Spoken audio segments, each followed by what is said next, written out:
UGM yang ada masalah. Dia MBPS-nya tinggi tapi nggak tetap aja putus-putus. Biasanya emang dari ini ya. Soalnya kemarin aku nyoba ini kan, kemarin kan aku pas ngetes sama ininya juga statistik UGM kita segitu, terus aku nyoba download di Steam. Itu juga ujung mentok bisa 30 Mbps tapi hilang-hilangan tuh 0 terus naik lagi, 0 naik lagi. Ya paling aku ngeceknya dari YouTube sih. Kalau misalkan YouTube nggak YouTube stabil kan berarti pengirimannya bagus. Soalnya aku tadi sempat HUGM tuh sinyalnya merah aja, cuman aku nggak tahu itu bandwidthku bener.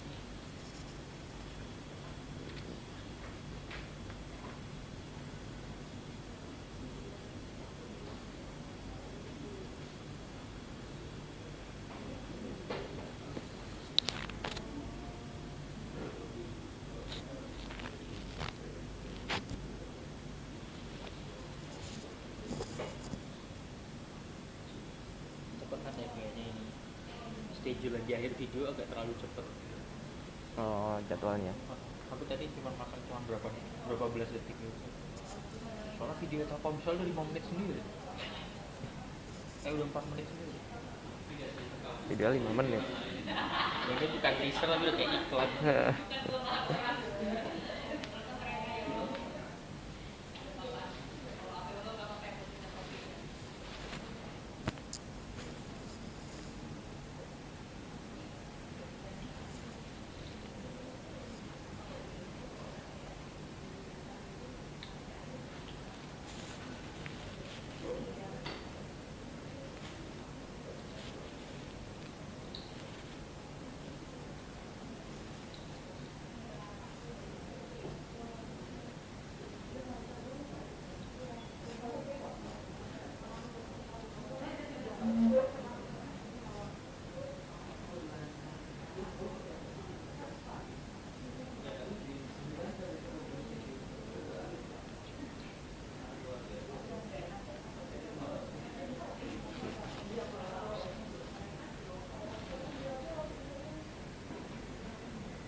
Berarti semua speaker berencana nampilin sendiri ya? Kecuali video. Okay.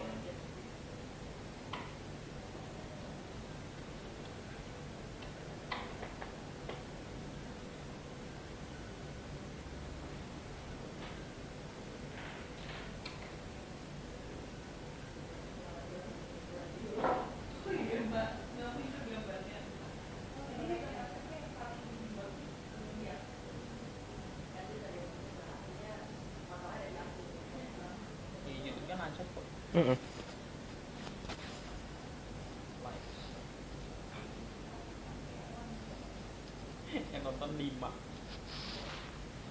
Ya biasa kayak gitu mah.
Ya, enggak.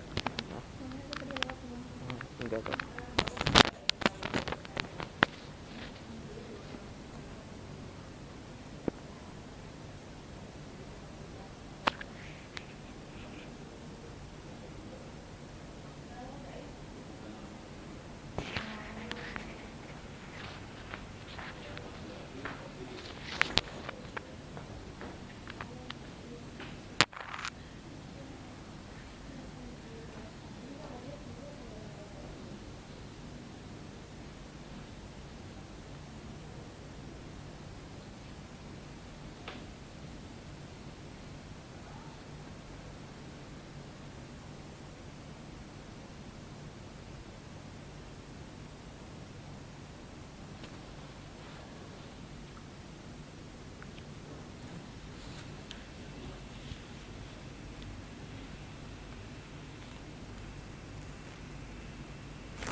Pak Intan, ini nunggu apa? Jam 1 harusnya mulai.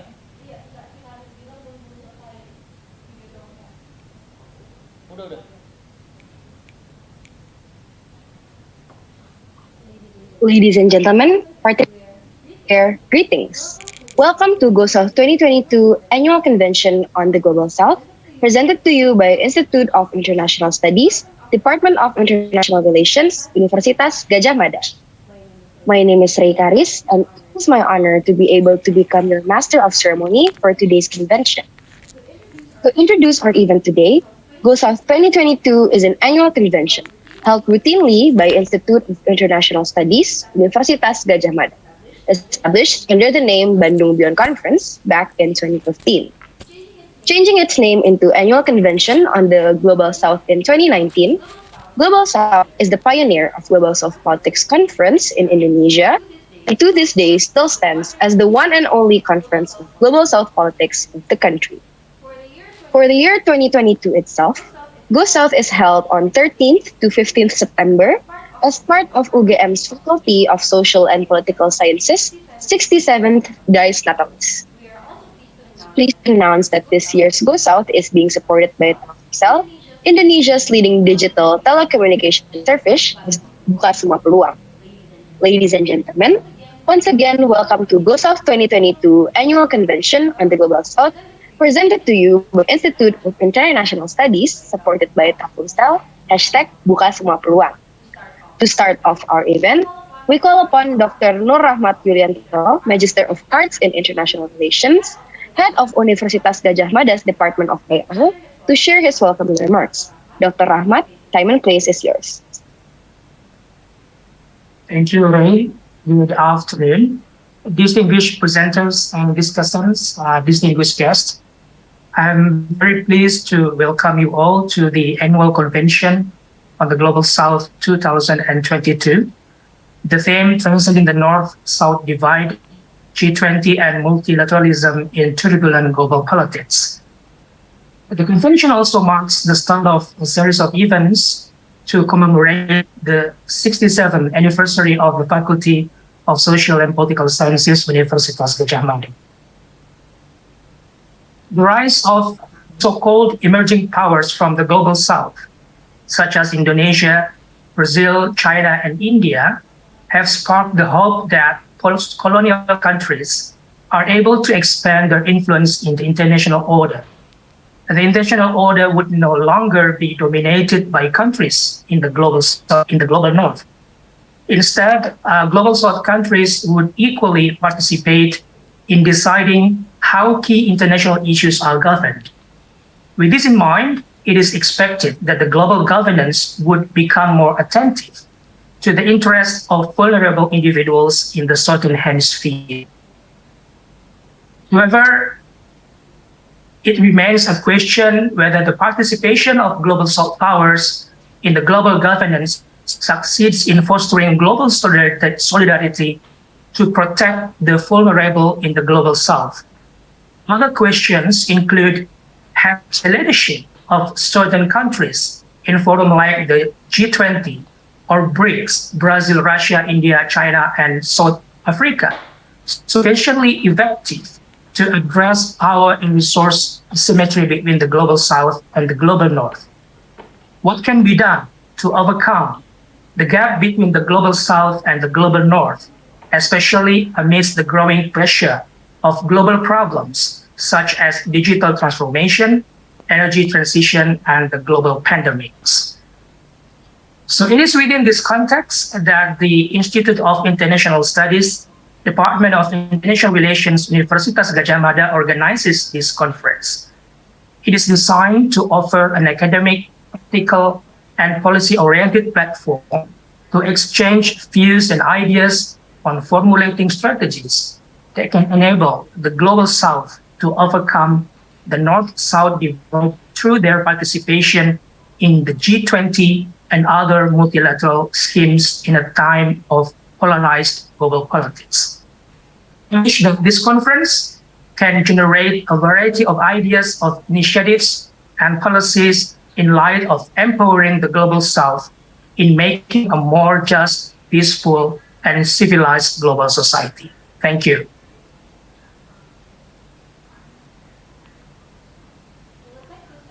Thank Dr. Rahmat for the very warm opening. And with all being said, GoSouth 2022 has officially started. Participants may send reactions on the box or through Zoom reaction options. Thank you very much. Up next, we will start GoSouth 2022 with our keynote lecture session. Introducing Dr. Poppy Solistianing Winanti as the convener of GoSouth 2022 and also chair of keynote lecture session. Okay.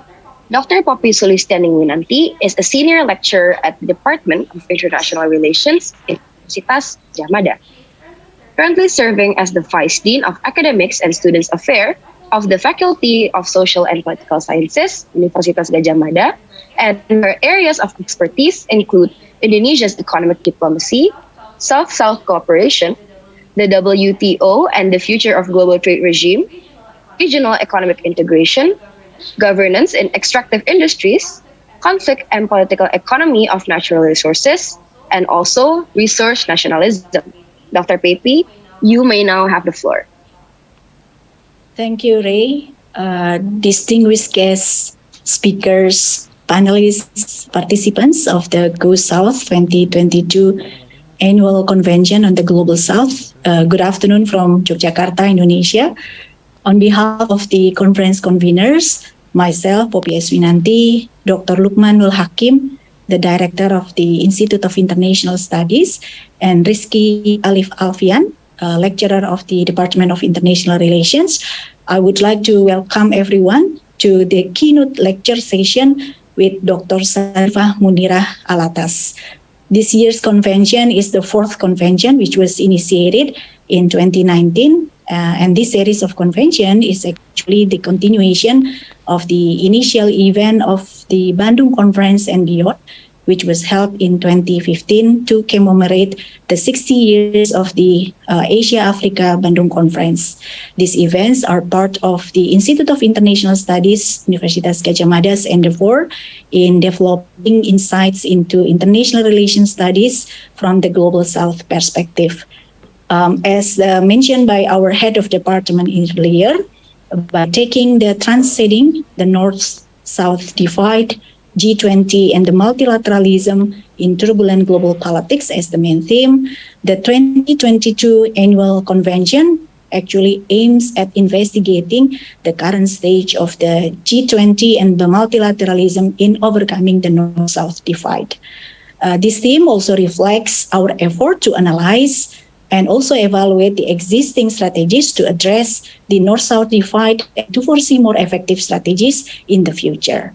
As Southern countries face challenges, many challenges from pressing global issues, including the COVID-19 pandemics, digitalizations, climate change, and energy transition, the quest for finding a better solution is becoming more urgent, especially in the existing divergence of the world politics, which is frequently labeled as the new Cold War phenomenon. In this context, failure to formulate better strategies would risk entrenching the North-South divide, which in turn obviously further impoverishes the South in the process.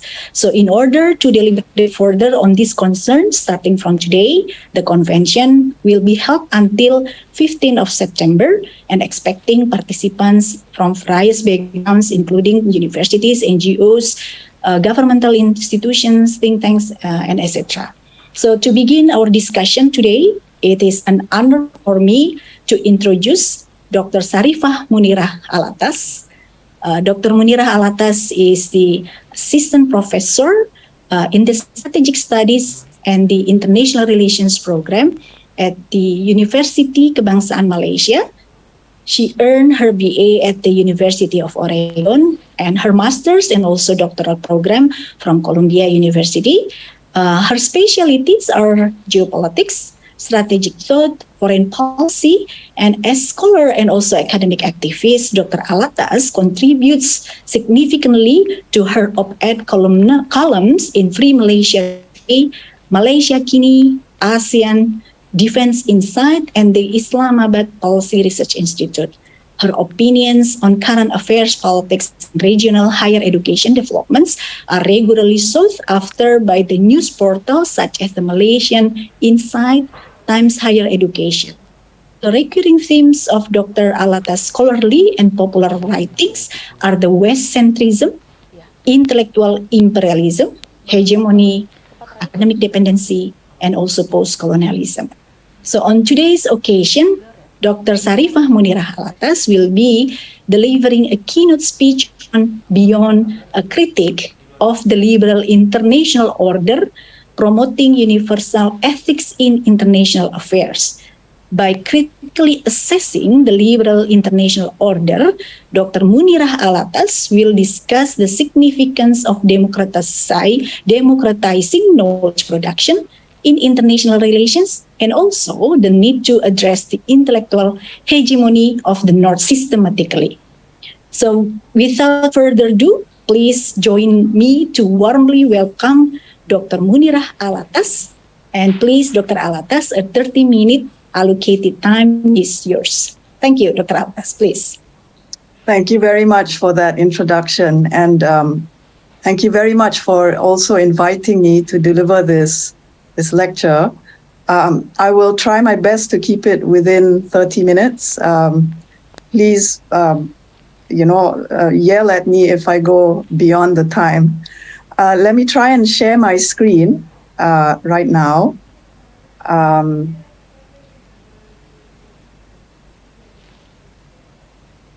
Yes, I need to share a section of my screen. I can't see that here. How do I do it? Can somebody...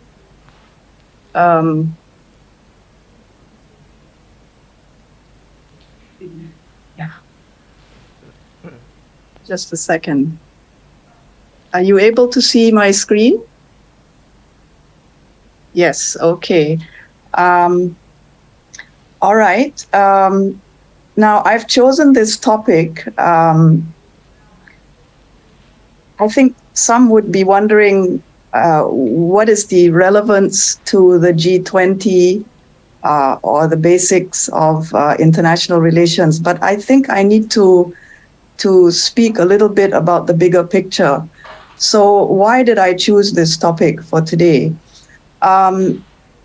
Basically because lately we are in turbulent times and international affairs are a serious concern in both the global north and the south. It's not just the global south that are feeling the problems of the international system.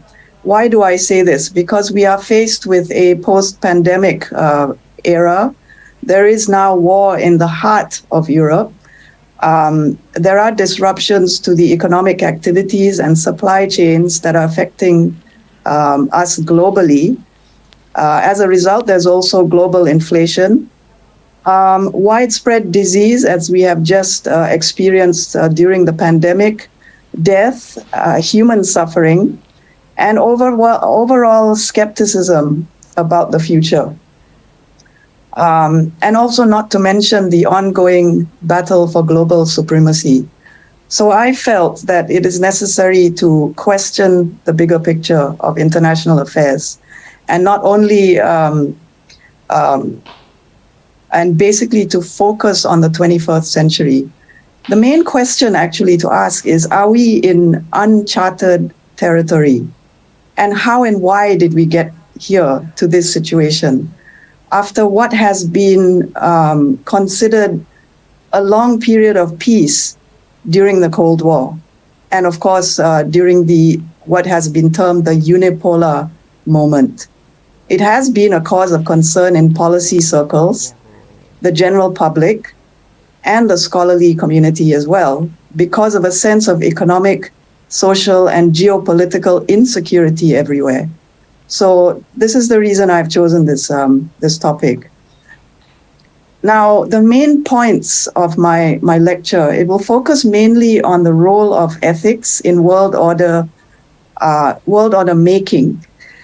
Throughout my presentation, I use world order interchangeably with the terms liberal international order, or abbreviated to LIO, the American-led world order, or the liberal hegemonic order. So these are the terms I will use interchangeably. I will also unpack key ideas that go beyond the narrative of power relations and highlight the different perceptions about the LIO between the global north and the global south.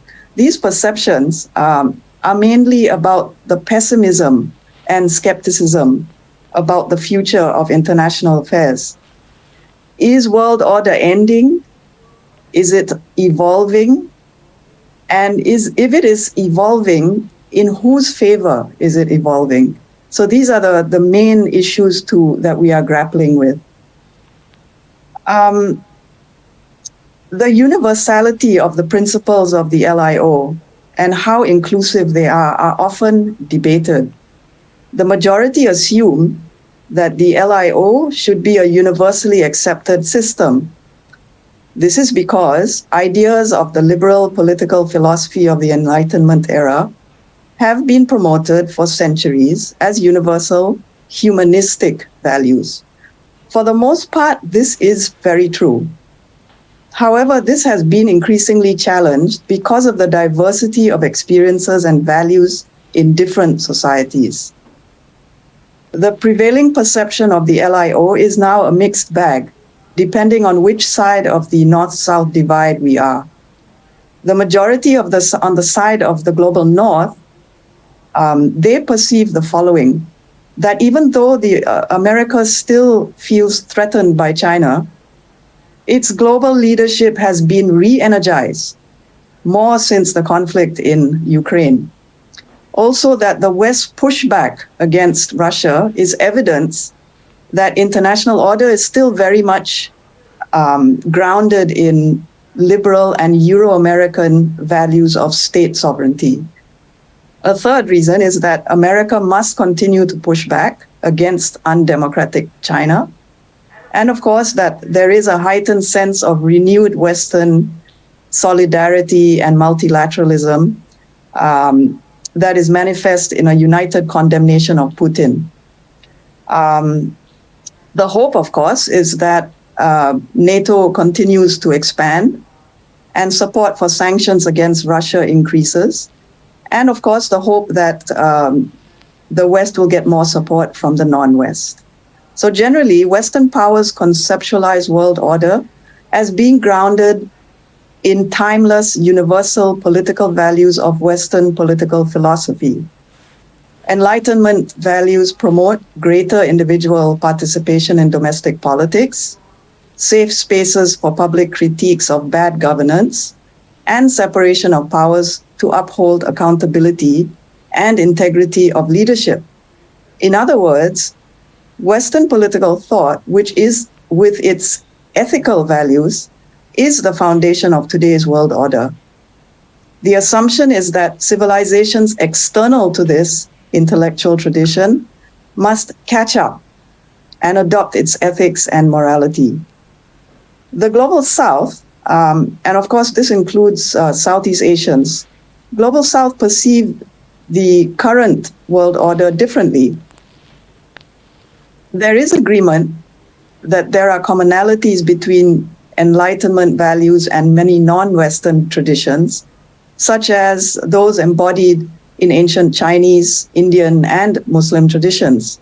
However, the Global South has also observed the selective application of such values. For example, a key aspect of the LIO is globalization. Developing nations regularly push for more diversity and to be represented at key decision-making levels. World order under this liberal system is supposed to be characterized by multilateral and inclusive governance. However, in the case of, for example, the World Bank or the IMF, these organizations have yet to appoint experts from the Global South to head their institutions. This is an example of the selective application of Enlightenment values of the LIO as perceived in the Global South. Okay, it's about time now I try to define what world order is. It is a debated issue of how to define it, but for the purposes of my lecture today, I'll present two perceptions of world order conceptualized along the global North-South divide. The widely accepted notion, the Euro-American definition, is that the LIO is about how power is distributed. In this perspective, world order is the ability to extend a nation's sphere of influence. A global South perspective of world order has gained traction as well. In this version, world order is an elite club of like-minded nations which prefer the use of military power, security alliances, and economic and financial blocs to maximize their gains in global governance, which they shape. From the Global South perspective, many nations feel the Global North pays less attention to ethics in international affairs. In the World Bank and the IMF examples that I cited earlier, smaller, weaker, and of course poorer nations remain voiceless in tabling global economic and financial policies due to their minimal roles in decision-making. Another example is when the US decided to invade Iraq in 2003. The decision made unilaterally, despite widespread protests from the developing world, and protests also from a few in the North.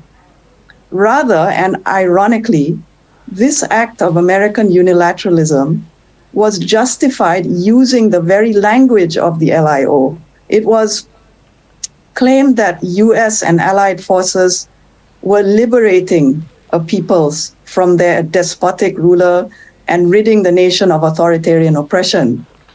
What is less discussed is the hundreds of thousands of civilian deaths since the 2003 invasion and the ensuing insurgency and civil war in the region. So at this juncture, I should reiterate that not everything about the present US dominated or US crafted LIO should be a source of anxiety for us. Many aspects of the liberal structures, such as the multilateral institutional rules-based system, multi-level avenues of cooperation, layers of connectivity and transparent spaces for open discussion, all of these have the potential to reduce conflict and maintain peace.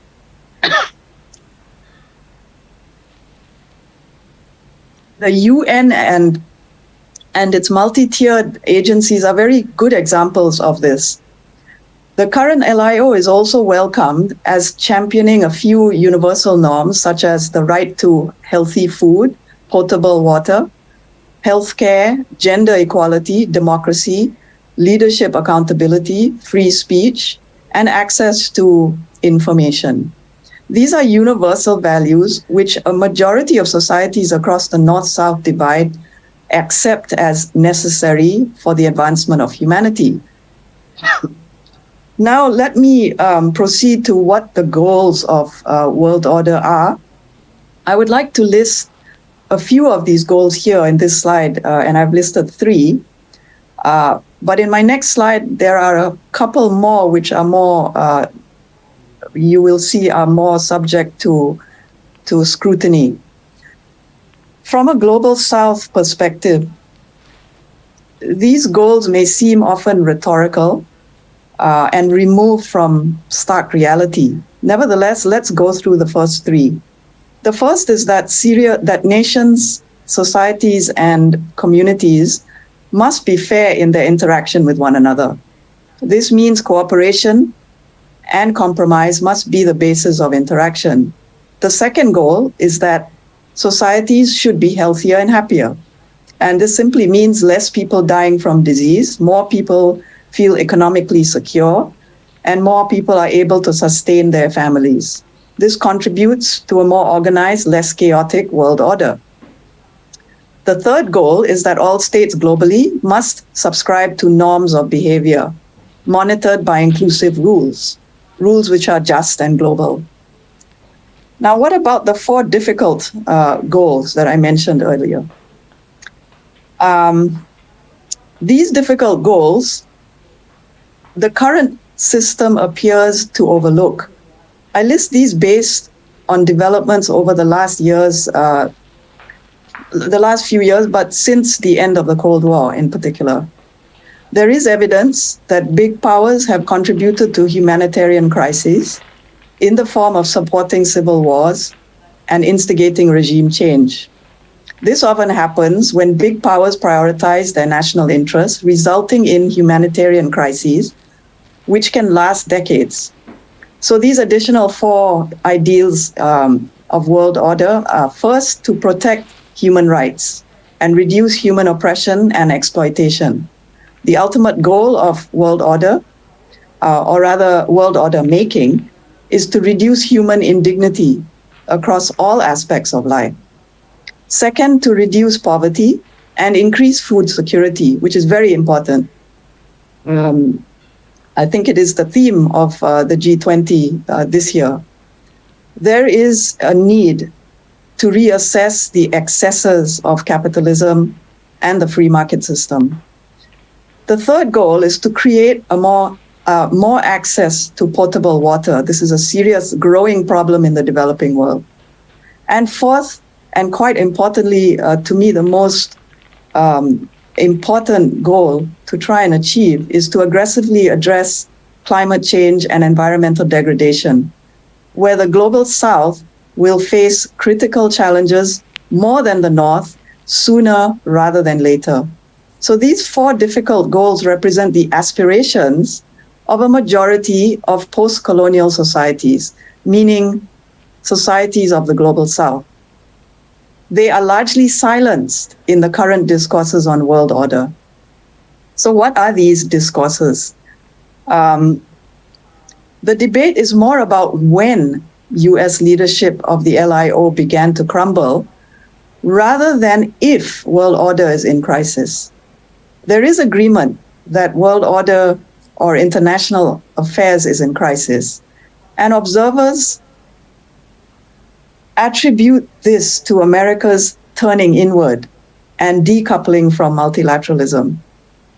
There have been 4 broad strategic developments in the past decade, but more so within the last few years. And these are, I've mentioned briefly earlier, the rise of China, the COVID-19 pandemic, Russia-Ukraine war, and increasing view from the Global South about the double standards exercised by the rich and powerful nations led by the US and smaller European powers.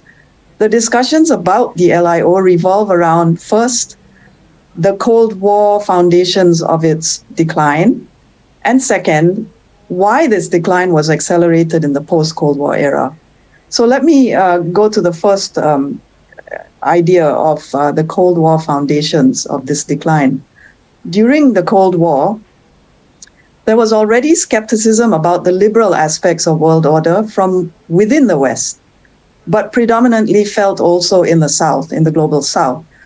Many in the West were becoming resentful of the costs entailed in maintaining military bases around the world, the high cost of defense spending, and the human cost of protracted regional wars. Many in the global south rejected the interpretation of the Cold War as a long period of peace. They rejected the logic that the balance of power through NATO and the Warsaw Pact was necessary to prevent World War III. There may not have been a World War III, but from a global south perspective, and from a Southeast Asian perspective included, there were too many regional conflicts at a tremendous human cost. The bipolar system of military alliances was hardly balanced, secure, or humane, given the ongoing human suffering brought about by the regional conflicts. And some of these conflicts I refer to are the Indo-Pakistan War and the Korean War, Vietnam, the Cambodian-Vietnam War as well, and the Congo crisis. So there are many of these. And of course, we also remember very vividly the Iranian Revolution of 1979 and how it has lingered on instability in the region. Now, the next one is after the Cold War, the post-Cold War. After the Cold War ended, there was more anxiety about world order, beginning with the Asian financial crisis of 97. Then we had 9/11, and then the global financial crisis of 2007 to 2008. More anxiety emerged about world order being under fire, under threat, or declining. First, the American public began to challenge liberalism domestically because they were losing jobs to countries like India, China, Indonesia, Vietnam, and other parts of the developing world. The LIO was being criticized by Americans themselves as a reaction to how the rest was developing and how global interconnectedness was actually a threat to American jobs. Then, of course, along came Donald Trump and the reality of his election slogan, which was "Make America Great Again." It was his strategy to get elected by capitalizing on American nationalist sentiments, which implied there was a need to reform the LIO. Now, this leads me to mentioning next the issue of ethics and national interest. China is still perceived as America's number one threat, and Russia invaded Ukraine.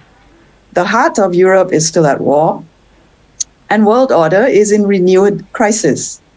Recent events prove that the LIO is governed by national interest, characterized by double standards. What do I mean by this? Ethics is hidden in the background and applied depending on how national interests of big powers can be further protected or not. What is considered universal in this context can often be manipulated to suit the occasion, depending on whether national interest is served. The application of double standards in strategic behavior is so prevalent in today's LIO that it is for this reason that there is growing dissatisfaction between the global North and South about the condition of international affairs. It is widely agreed that world affairs are controlled by powerful nations. However, there should be a united global South push for a more pluralistic and conceptually inclusive world order. This means revisiting the very foundation of liberal political philosophy that has influenced today's world order making. This brings me to my next discussion, which highlights a specifically global South perspective of what this revisit is. To reverse the dehumanizing effects of the current world order, leaders of the global South must work strategically and systematically to modernize their societies and the masses. In this way, small countries have the confidence to reject global North hypocrisy, knowing that their own leaders are united in a common struggle against global injustice. This is how developing nations can harness the power within to confront the hegemony of the existing LIO. They have legitimacy to proceed from a position of national resilience. Constructive dialogue between the North and the South is more likely when both parties engage in dialogue on equal terms. The global North may have material power, but the global South should ensure they have ideological, social, and moral and ethical power.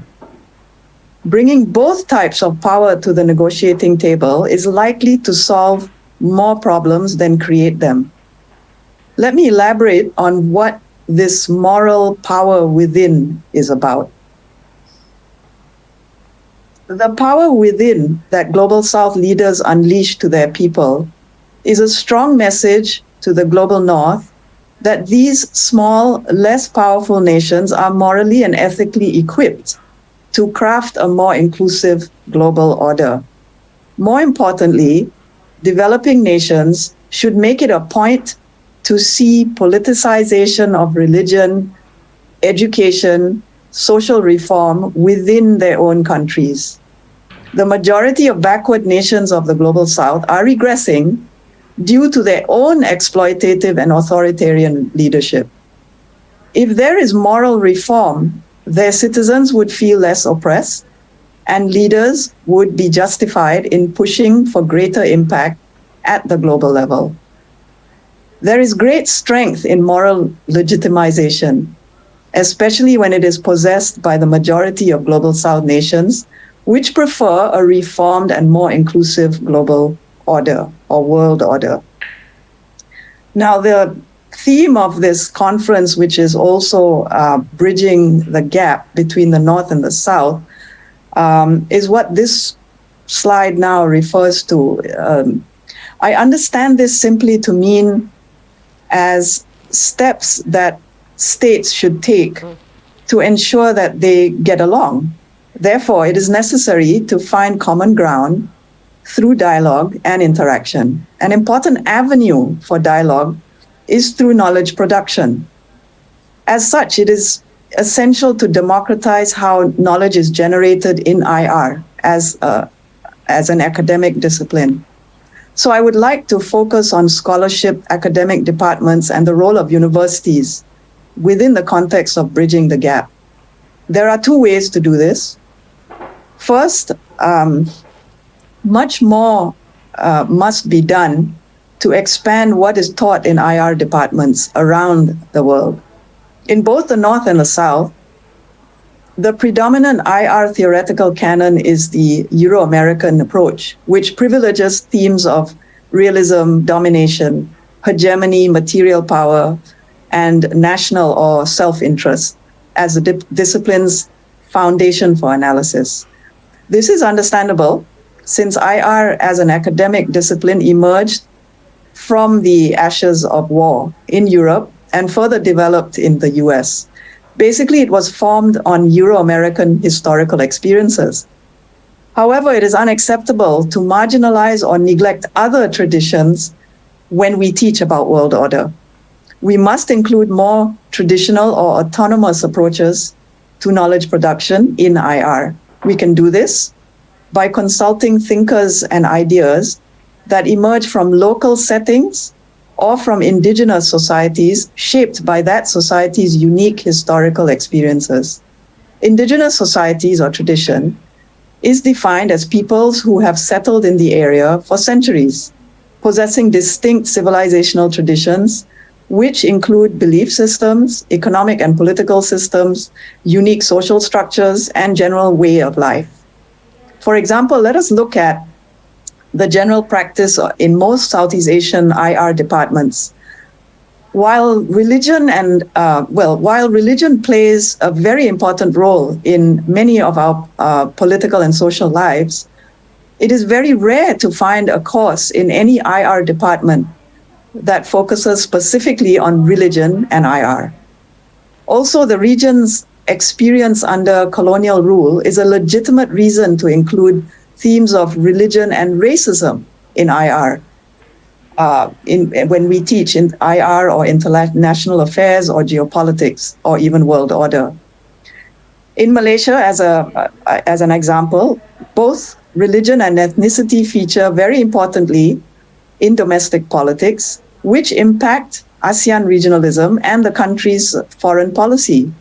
Ironically, courses on religion and ethnicity in foreign policy are rare in Malaysian universities. And if they do exist, they are most probably just elective rather than compulsory courses. Such courses are conceptualized as either country case studies or region specific, which means there is less probability of a systematic inclusion of religion and ethnicity as a theoretical component of the discipline. Similarly, it is rare to find a course on how social or people power impacts world order. This theme is highlighted in mainstream IR theory as a small part of the constructivist approach. This is a good start, of course, but it is inadequate when there are many themes that are left out, such as religion, belief systems, cultural norms, and ethnic struggles against racism and bigotry throughout the developing world. Also in the global south and prevalent in Southeast Asia, the dominant canon is perceived as intellectually superior as compared to indigenous knowledge. This is the phenomenon of academic dependency, which is obvious in the choice of reading resources used in syllabi, topics that are prioritized in classes as class modules, and themes chosen for research agendas and PhD thesis. In the Southeast Asian context, the persistence of academic dependency is due to the absence of a critical group of IR thinkers. Such a group, if present, would highlight the problem, and these scholars would try to introduce concrete changes. Rather, this intellectual movement in support of autonomous or indigenous theorizing, including teaching and publishing, has yet to emerge in the region. I see pockets of it emerging in different countries throughout ASEAN, but it has yet to be a movement within the IR canon. Now, academic dependency is a product of the intellectual hegemony of the West. It has given the big powers a head start, but it does not mean other nations cannot pluralize existing knowledges within the context of a reformed LIO. I think this would be my last point. Lastly, due to the global power shift that we have seen in world order, emerging powers such as India, China, Brazil, and smaller nations in Southeast Asia, including Indonesia, Vietnam, Malaysia, and Singapore, have more resources. We have more resources now, and we can train our own people. We are now equipped to dig deeper into our own history and publish in homegrown journals. Another development is that more European and American publishers are now based in Asia. We should also embark on more translation of our classic works, of our own classic works, but of course the works already written in English into English and into our indigenous languages. Don't translate it into English, it's already written in English. All this I have listed, I presume, and I hope would help bridge the gap between the global North and South.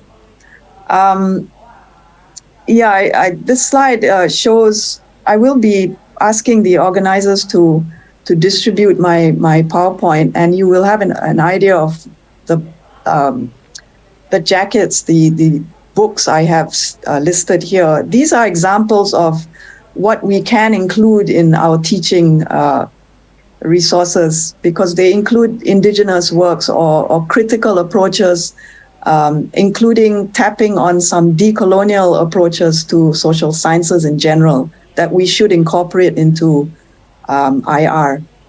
And with that, I would like to thank you for your attention. I hope I took only 30 minutes, and if not, I apologize for going more than my allotted time. Thank you. Thank you, Dr. Munira. I think it's a very interesting and thought-provoking argument regarding the liberal international order. And as I'm listening to your speech, I think it's a very important aspect that we need to discuss further. And it is, as it is mentioned on your speech, that the ILO is defined by free and open markets, international competitiveness, democratic governance structure, transparency, and cooperative security. As we also have witnessed over, as you mentioned earlier, that over the last 70 years or so, that this order has been dominated by the Western powers, mostly under the American leadership. However, you also argue that the selective implementation of this LIO is one of the main criticism of the current world order, especially from the perspective of the Global South, or in other words, the double standards how international affairs are conducted have become one of the growing concerns of the society of the Global South. So in this context, I think based on your speech, you argue that revisiting the liberal foundation philosophy is urgently needed. And in order to do so, the leaders of the Global South must work strategically, systematically to modernize their society and people. And a critique towards the LAO must also focus on human dignity and include the ethical and moral dimensions in international affairs. So I think so many aspects that we need to discuss further. And we will now begin taking questions from the audience. I should inform that for those on Zoom, please use the raise hand feature. And if I call out your names, then please briefly introduce yourself and be mindful of being concise in addressing your question.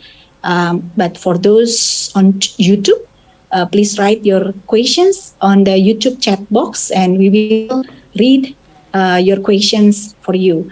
So I would like to invite from the audience, as I mentioned, please feel free to write your questions or probably use the feature of the raise hand if you're on Zoom. Anyone probably would like to start?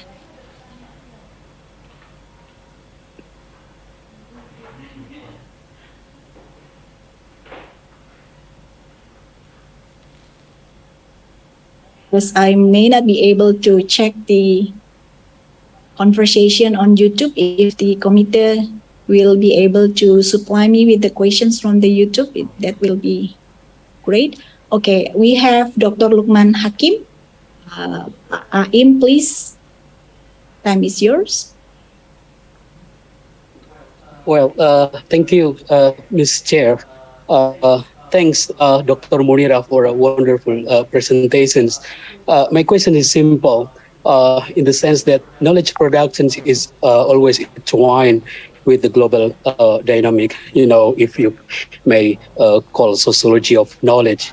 And in the era of the post-multilateralism, if I may to call it now, with the growing of new economic epicenter of Eurasia and geopolitical aspect, which is more plural, what are the prospects of developing a non-Western IR in the future? Thank you. Thank you. Do I answer or wait for a group of questions? We can wait, but if no questions yet, probably you can respond to Aim's question first, Dr. Munira. Okay, sure. Thank you for the question. Knowledge production. I think I did mention towards the end that we need to keep asking the more relevant questions that affect our society. Right now, the way IR is taught and thought about and written and published about in our region concerns what the agendas are set by the big powers outside of our region. And part of the reason also, as you said, our whole university structure, the academic structure, is controlled by the liberal economic system, which ranks our universities, which promote our lecturers. So it's all entwined, I agree. But unless we recognize that there is a problem, rather than blindly follow through, we will not encourage our students to think outside the box, so that when they mature as lecturers, they will also decide to become that group of thinkers that have indigenous ideas. So we are now discussing or debating why IR is still very West-centric, but we are not able to offer an alternative. Maybe in sociology, in anthropology, we are succeeding. But as far as political science and definitely within the international relations discipline, we haven't stepped out to look inwards yet. So I'm not sure, Lukman, if I have actually answered your question. Please respond if you need me to say anything more.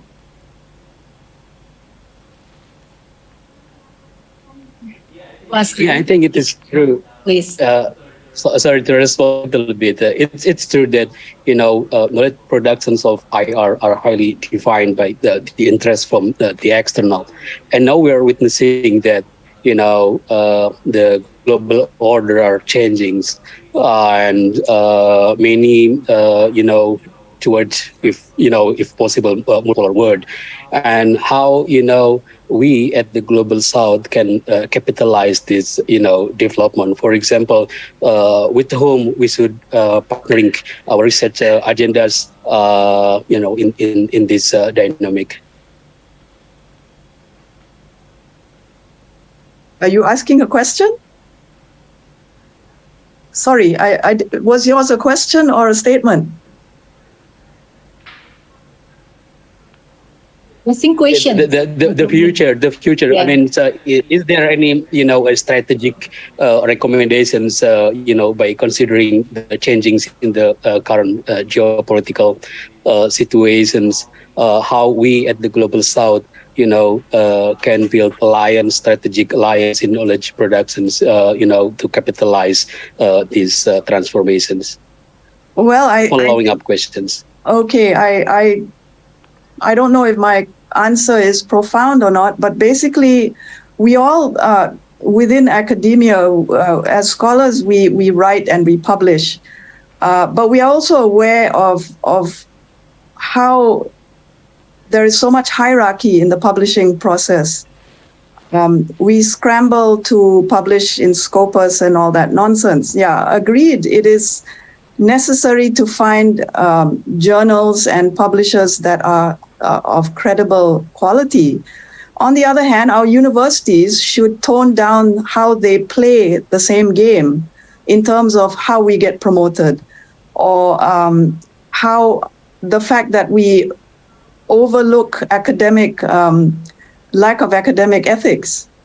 In order to get published, we do everything under the sun to get published, and are not ethical about it. We abuse our students that way. So in that sense, I would say, as I mentioned in my talk about how we need to find the power within, this is one aspect of it. If more of our countries can show some credibility in terms of dealing with the unethical practices within the universities itself, maybe that is a step towards reformatting the system. So that's my suggestion and my opinion about the matter. Okay, thank you, Dr. Munirah. And we have one more question here. It's from Ibu Siti Daulah. However, it is trade. I think we've got to, for instance, the discourse about China and Sri Lanka, for instance. A lot of the discourse or discussion about why Sri Lanka is in such bad shape is because of the so-called debt trap. This is a debated issue, but the trend is to associate and link the collapse of Sri Lanka, the notion of debt trap, to China. And then everyone within the spectrum of IR and economics or IPE, we discuss the debt trap. But there are other debates going on outside of this mainstream discussion. A very strong aspect of this discussion is that there is no debt trap. Why don't we unpack this? Malaysia's JOMO has already done so. There are many articles coming out that discuss from the Global South. Many African scholars are already discussing this, but it's not given much attention by Southeast Asian IR scholars. I think we should tap on these notions, counter the prevailing views about why countries fail, why countries become failed states. We can't just blame one superpower over another. Just because one superpower is rising, it's their fault that the rest are suffering. There are other reasons. So this dynamic is what I'm saying we should attempt from the Global South, attempt to publish and write and do research more on. I hope that has answered your query. Okay, thank you, Dr. Munira. We have another question. Please, you raise your hand, Bapak Nuruddin, I suppose. If you may to turn your camera on, if it's possible, and please briefly introduce yourself. Yes, thank you. My name is Nuruddin from Department of Politics and Government, Universitas Gadjah Mada. Thank you, Bobby. I have two questions to Professor Munira. My first question is, can we say that the emergence of, for example, Laudato Si by Pope Francis and also the Islamic Declaration on Climate Change as an important discussion of IR and religion? You say that the discussion of religion and IR is rare in Southeast Asia. Can, for example, this theme Laudato Si and Islamic Declaration as an important contribution, important actor in today's world order? That's my first question. And my second question is, you state that in the context of sociology and anthropology, the indigenous discourse has has more developed than in IR and political science. I want to know, if I'm not mistaken, Hussein Al-Attas, he introduced the concept of sociology of evil and fool. I wonder, can this idea, the sociology of evil, can be contextualized to build the indigenous tradition of IR, for example, the world order of evil? I want to know your comment. Thank you. Okay, thank you. Should I answer now? Yes. Okay. Thank you, Nuruddin. Okay, maybe I'll answer the last question first. The sociology of evil and the role of the fool in society. I think you got that from the book Intellectuals in Developing Societies. Well, yes, of course. Chapter 4, I think, that's the chapter on the fool. Yeah, there are many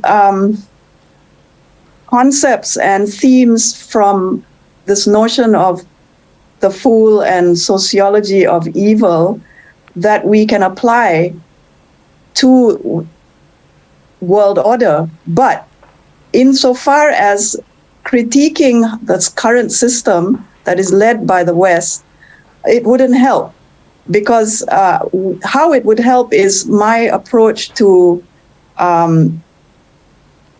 the power within us. So we have to look for the fools in our society that have held us back in how we produce knowledge. That would be my answer. Including the sociology of evil, we have to turn inwards and look at how our leadership has developed. We cannot forever keep blaming colonialism on the behavior of our leadership today. To some extent, we have been held back by colonialism, but that is a part of our history that has also informed the current leadership that we have, but it doesn't mean that they cannot be reformed as well. So that would be my answer to your second question. The first part, I won't take too much time on this. It's just that the premise itself I don't agree with. I'm not sure about the Islamic approach or the declaration of in climate change itself. It's not my area of focus. But what I could tell you is that I'm very wary of the move to, the Islamization of knowledge or the Islamization of economics. Or I think we have to be very careful about this, because we persist then in the binary division between North and South, between East and West, between rich and poor. We create more divisions rather than bridges. So we have to be careful about that. But that would be my contribution to or my answer to your first. I don't know if it helps, but that's my position. Thank you. Thank you, Professor. Thank you, Dr. Munira. We also have another question here from, I suppose this is from Mbak Nana. Mbak Nana, I would like to invite you to raise your question directly if you have no technical issues. Would you like to raise your question directly to Dr. Munira, please? Okay, thank you, Mbak Poppy. I'm in the DG Lip Cafe now, so I hope the background is not really disturbing. Thank you for the speech, Dr. Munira Alatas. My questions to you, maybe just a bit of general questions on your position on sustainable development goals. So in your view, what would be the desirable world orders to make sure just and sustainable futures? Thank you. Okay, I'm sorry, I didn't get the question. Can you help me, Poppy? Oh, okay. Sorry, Nana is I think, the public space, I suppose. Yeah, I wasn't able to get it. Yeah, her question is basically regarding the sustainable development goals. And she was wondering about your opinion regarding how or what would be the desirable world order to make sure for the just and sustainable future. Oh, wow. That is such a broad question, and it requires a few books, actually, and a few years of discussion. But I would say that, we need to be involved in it a lot more, and we need to discuss it a lot more within the context of international relations as a discipline. But I'm sorry, I can't elaborate more. There's so much to do about that. It's just that we have got to, maybe I can suggest within the university context, rather than have separate, this is in Malaysia's example, because I'm familiar with it, rather than have separate institutions within the university that are devoted specifically to SDGs, I think it should be entwined and included in every possible social science course module, which it isn't. It isn't yet. So in schools, primary schools, maybe that's one way to infiltrate the idea of and the seriousness of SDGs, how it's important for the globe. But other than that, I can't say much more. I'm sorry about that. Thank you, Dr. Munira. Yeah, I would like to invite for other probably content or questions from the audience. Okay, we have another audience here, Dr. Munira. Please, Akmal, would you like to introduce briefly yourself and raise your question? Yes, ma'am. Thank you for the opportunity. My name is Akmal Rabbani. I am from International Relations in Universitas Gadjah Mada. And I would like to ask, it was mentioned that the Global South can harness moral and social power to challenge the Global North's hypocrisy as well as as well as dominance. But as I understand, they have material power, and considering how international relations, international politics has a nature of anarchy, as I consider it, then I would like to ask: is it even possible for global South to harness social and moral power to challenge the global North's material power in the international stage? Okay, the premise itself is what I'm saying we should challenge. This is the realist or the Euro-American established thinking about international relations, which is the element of anarchy. Why don't we challenge that? Because the element of anarchy may not exist in other cultures, in other civilizations, whereas communication, connectivity, coexistence, cooperation is what moves and drives order. So the premise itself is what I'm saying may be a step towards overcoming the problems that we are facing. Because remember, we've had, since World War II, we've had so-called peace because we didn't have World War III. But the world was still organized according to potential threat and keeping anarchy at bay. I think we need to question the actual premise around that kind of thinking. So I hope that answers your query. Do you have a follow-up question? I'm sorry, I didn't get your name. Akmal, is it? Akmal. Akmal, do you want to follow up with that? Yeah. Yeah. So we should challenge the notion of an anarchic international political stage. But my question is more of, is it even feasible or realistic in challenging it?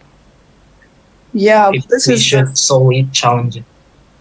Yeah, this is not, of course, it's not going to happen overnight, but we, as I mentioned towards the end of my talk, I think it has to start with the way we teach about politics or geopolitics and international relations. It's the way we teach it.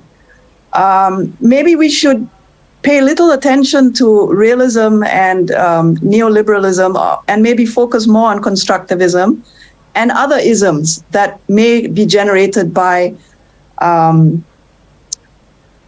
societies, our experiences.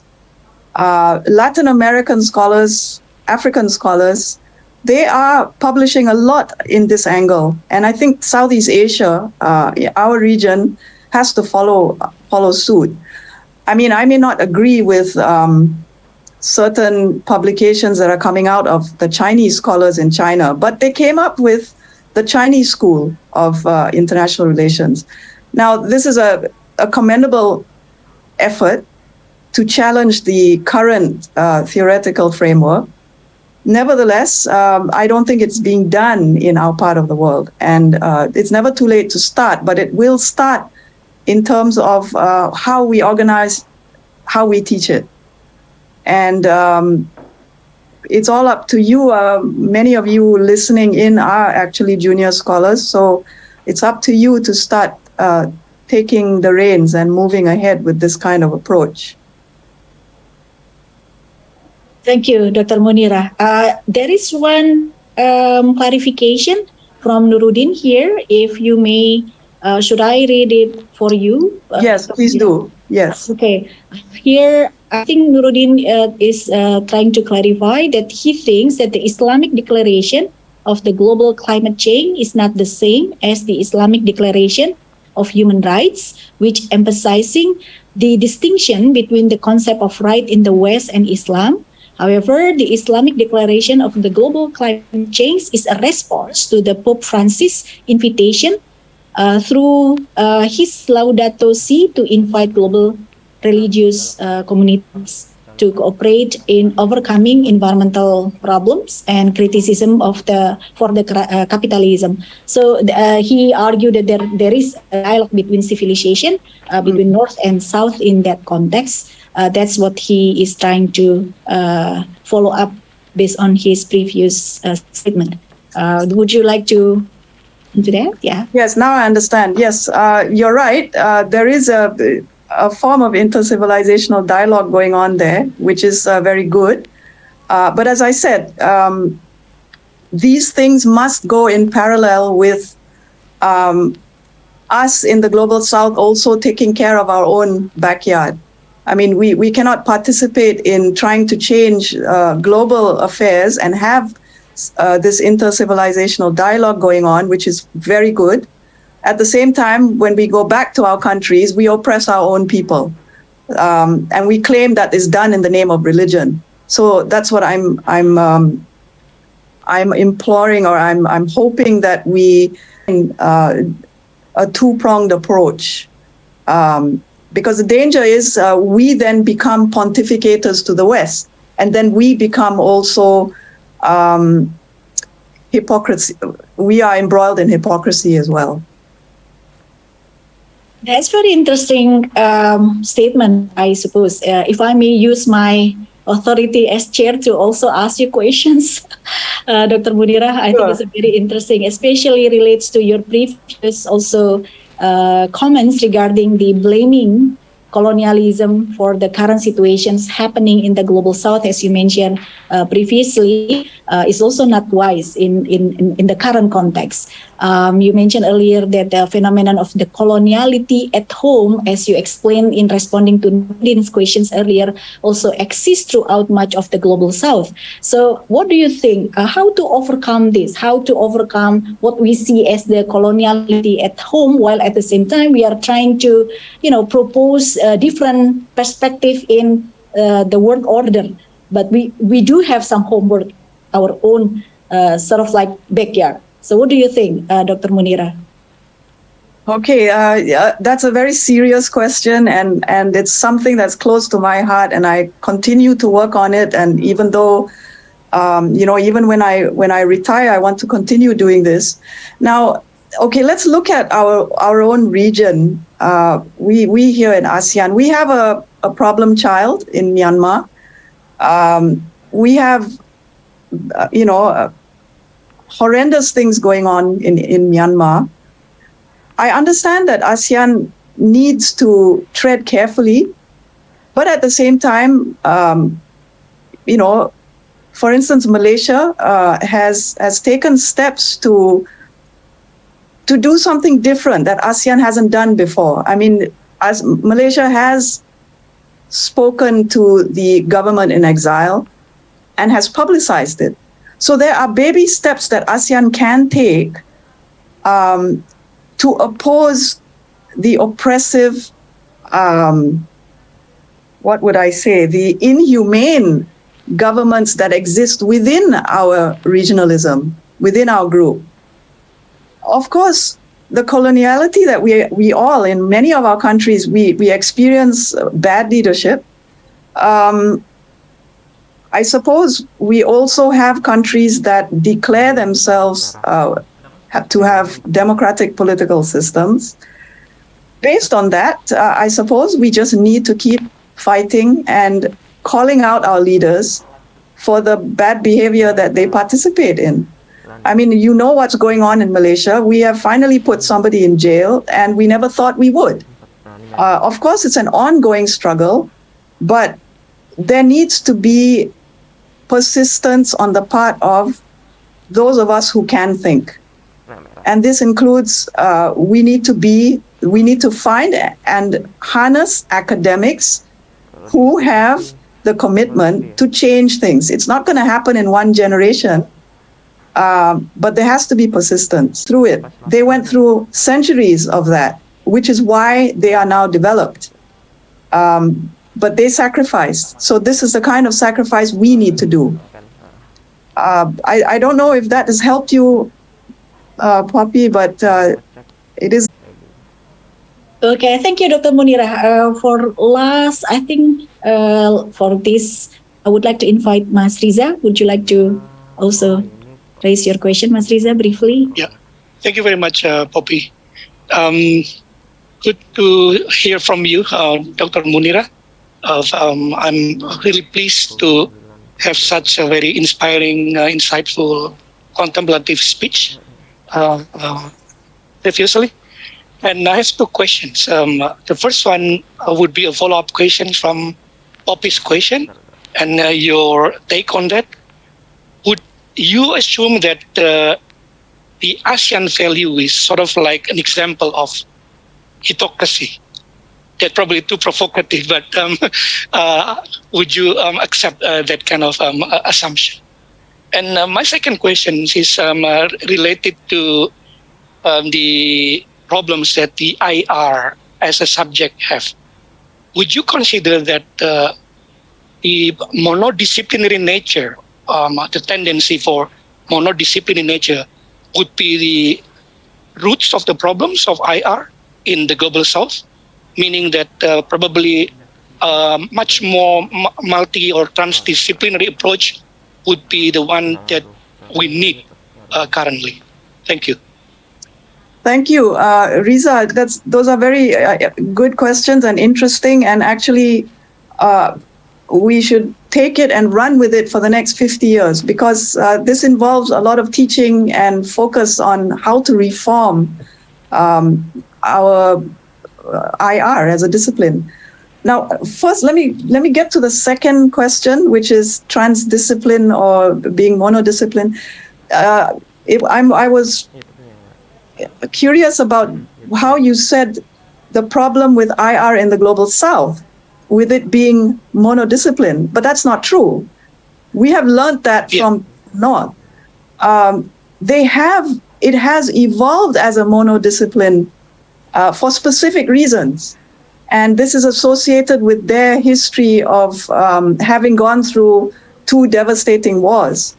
So there needed to be a method input of scholarly research as part of the bigger game on how to control powers. So the element of hegemony was in there. Keep it monodiscipline so that it's easy to control. Now, I don't want to get into that. It involves a lot more discussion on so many other angles. But what I would suggest is, and yes, we need to be more interdisciplinary when it comes to correcting the problems on how world order is with respect to our region. We have to be interdisciplinary.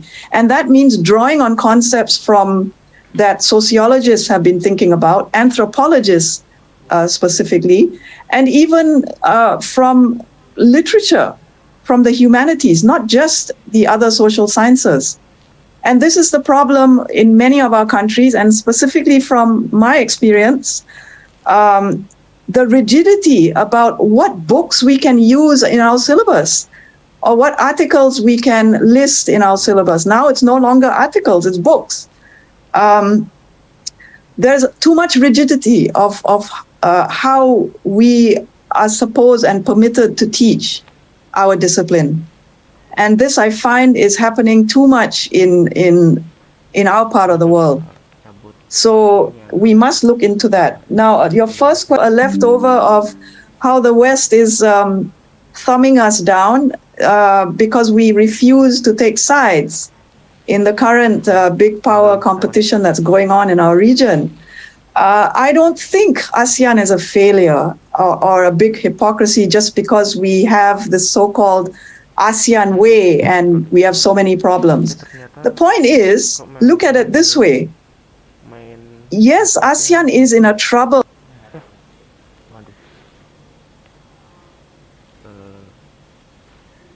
of this entire globe. Yet, look at it historically. Which region is the most peaceful? And why? And ASEAN has grown rather than disintegrated. In fact, I wouldn't be so upset if there is talk about, because of the Myanmar problem, but there are legitimate reasons if should ASEAN take steps about Myanmar.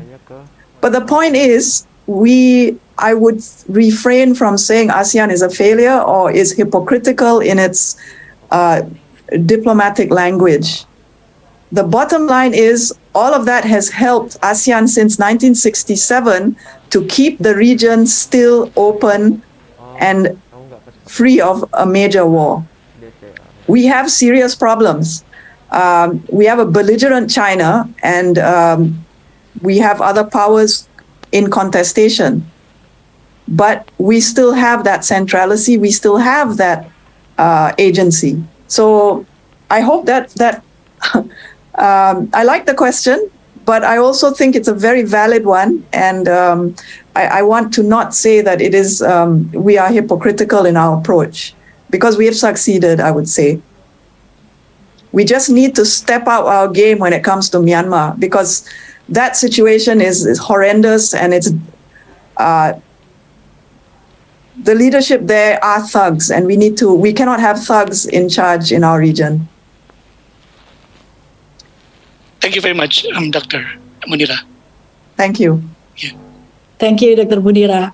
We'll be waiting for one more question if it's available from the audience before we close the session. No questions on YouTube. I don't see any supply questions from the committee, from the YouTube, I suppose.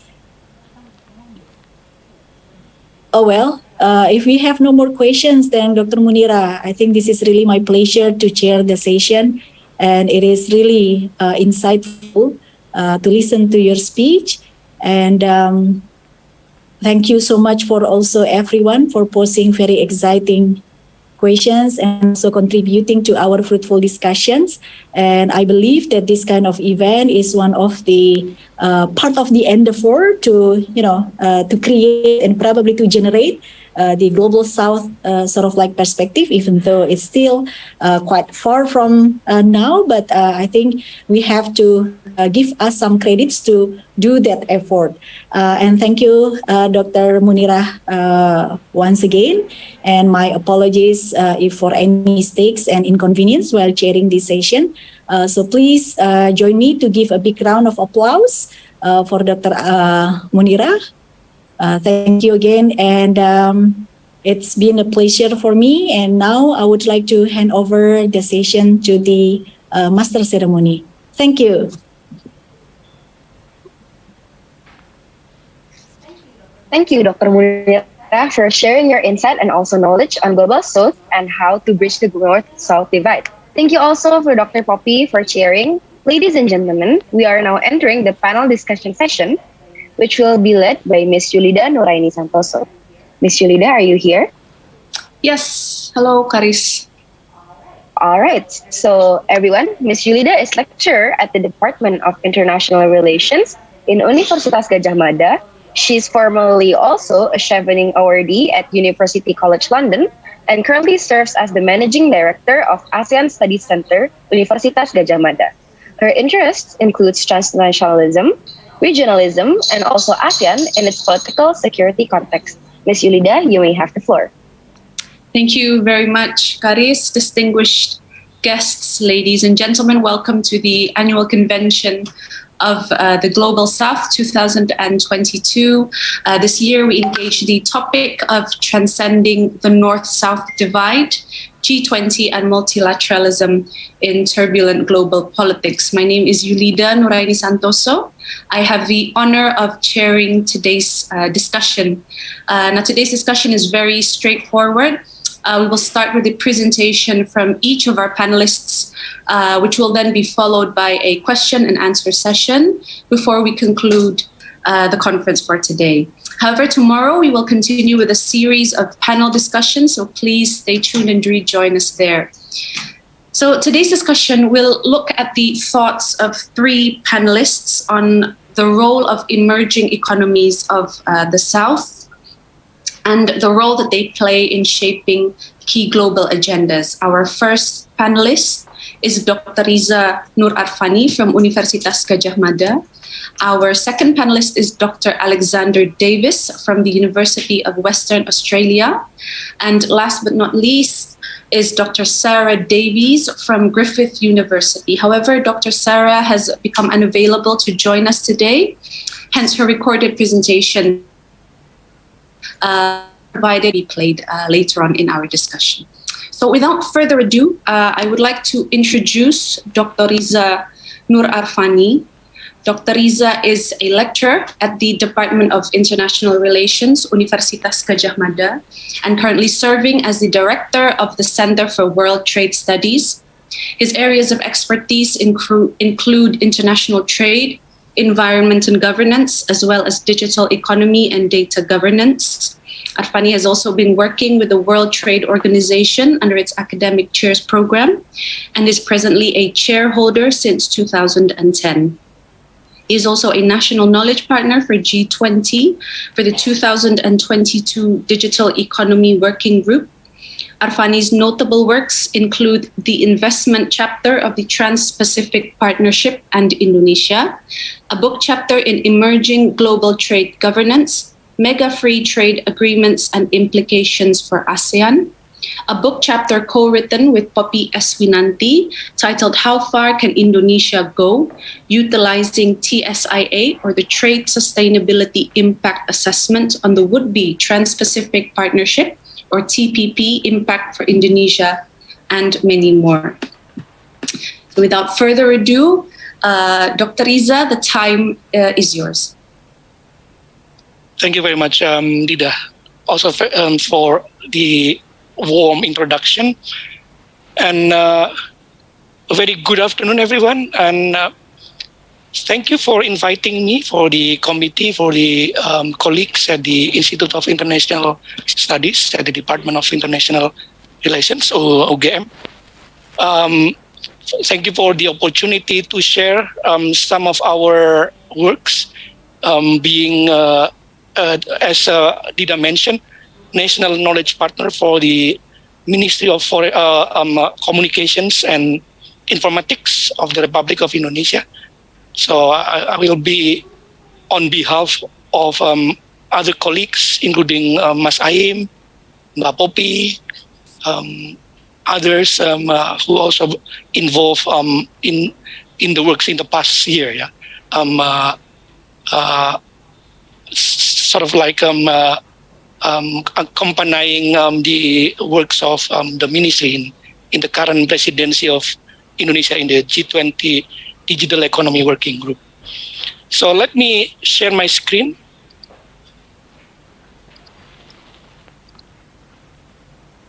So here's the title of my presentation, and as mentioned earlier, I will be focusing more on policy-oriented, technical, practical aspects of the G20, and in regards to our topic today, in how to transcend the North-South divide, the G20 and multilateralism in turbulent global politics. And as you see in the title, I put there the geo-economizing the North-South nexus, indicating that what I would like to present is sort of like a geo-economic perspective in comprehending debates on digital economy in the G20, especially in the G20 Digital Economy Working Group. I believe I will be having 30 minutes, right, for my presentation, Dida? Yes, Riza, you're correct. Okay. So I have around or exactly 12 slides, including the cover slide. And I will divide the presentations into 3 parts. The first one would be the background of my presentations. the context of our digital economy issues in the G20 framework. The second part will be my major or key proposed argument, where I try to put the G20 forum as part of economic statecrafting of the digital economy. And then lastly, in the last part, in the third part, I will try to sort of like explore diverging positions and interests of various stakeholders in the digital economy by, for example, redefining digital economy strategic objectives and how it relates to a conceptual framework of economic diplomacy, and how then also it relates to digital transformation strategy, and how we then take the benefit of the digital economy working group under the G20 to move forward and put some agenda that will be capitulated in a framework of a multi-stakeholders dialogue. So that's basically the idea of my presentations.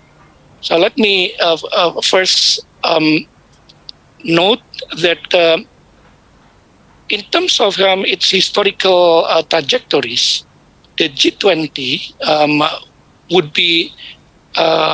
would serve a bridge, I think, between the diverging academic or even policy positions to development.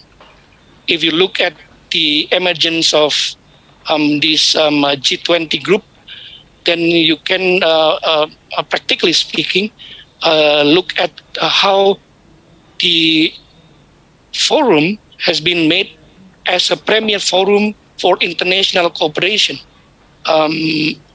established by, first of all, the G7, when they tried to broaden the dialogue on key economic and financial policy issues among systematically significant economies and promote cooperation to achieve stable and sustainable world economic growth that benefits for all.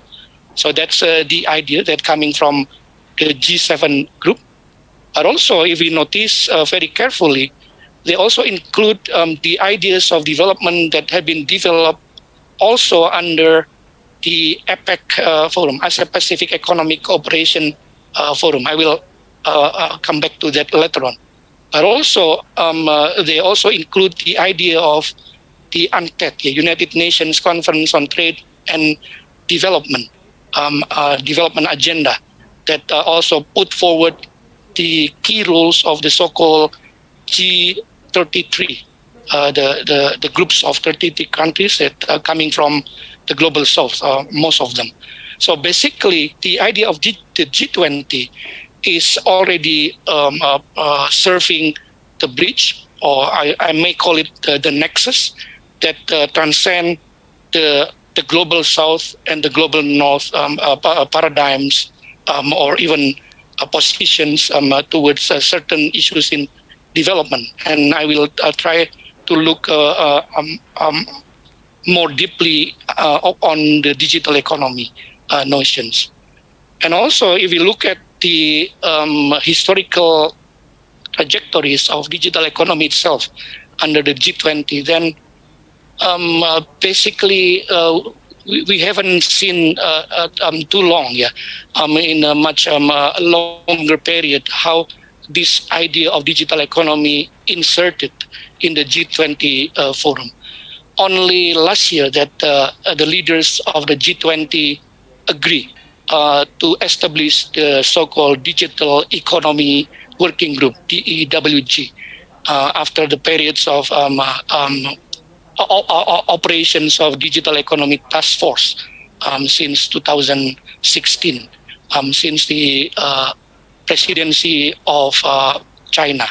But then, beginning last year, we have this platform of DEWG, and we as the holder of the presidency this year has served as the key chair now that tried to bridge diverging ideas, diverging positions, interests of many countries in the G20. So I would say that the nexus is there. The nexus is now being the platform of our talk in digital economy. So would they also share orientations when they talk about digital economy? I would say yes. They share common understanding. They even share that digital economy is a major catalyst in working with this nexus of digital economy. If we look at the G7 concerns on the governance structure of the overall international economic and finance system, then, as I mentioned earlier, they need a broadened scope of international economic and financial cooperation that also include other key actors, notably the emerging economies, and then that part of the intention that would also comprehend the way that the G20 also include the untapped driven agenda of the G33. Inclusions of the G33 countries represent a wider range of emerging and smaller industrial economies to strengthen the international financial architecture. If you look at the history, then they have managed to organize follow-up G22 seminars that happened between the 1997 to 1998 under the APEC forum legacy. During those time, these two groups have been in a very close work collaboration to sort of like design the G20 architecture, the G20 platforms. And when it comes to digital economy, then also the shared orientation would be also belongs to the need for digital transformation, to the need that digital economy and its transformation would contribute to more inclusive outcomes, to also helping in efforts in developing countries for more international support, so that also we could also come up with integrations of digital dimensions into their aid policies and strategies, also to their transformation, industrial transformation strategy.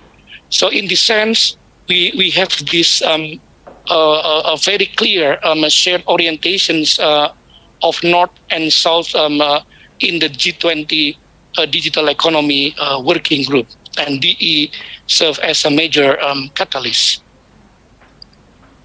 So then we could then serve the so-called digital economy working group as the platform of our understanding, of our comprehensions towards bridging or making a nexus between the global South and the global North. With these backgrounds, with these backgrounds that we understood the G20 as a norm-setting forum, with also the understanding that the last year mandate for the G20 is there to address how to leverage digital technologies through the sharing of information and views, and seeking an understanding on policy to enable digital economy for resilient, sustainable, and inclusive growth and development with a safe, secure, and connected digital environment, while also mitigating the challenges and risks of digitalization.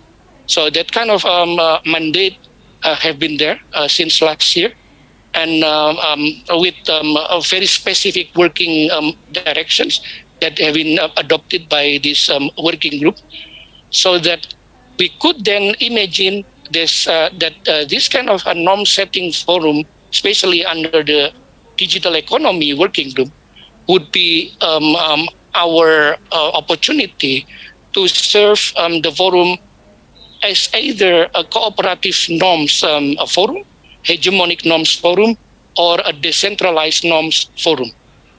Judging from our observation during the past year, these norms cascading endeavor has not yet resolved under the DEWG forum. And we still have yet to struggle on that, whether we could come up with certain agreement on certain values. For example, in understanding on the data governance, how to regulate privacy, and so on. So that kind of things that we need to especially look forward when we talk about this platform of the EWG under the G20 forum. Now I'll come to the next part of my presentation, where I put my proposal here.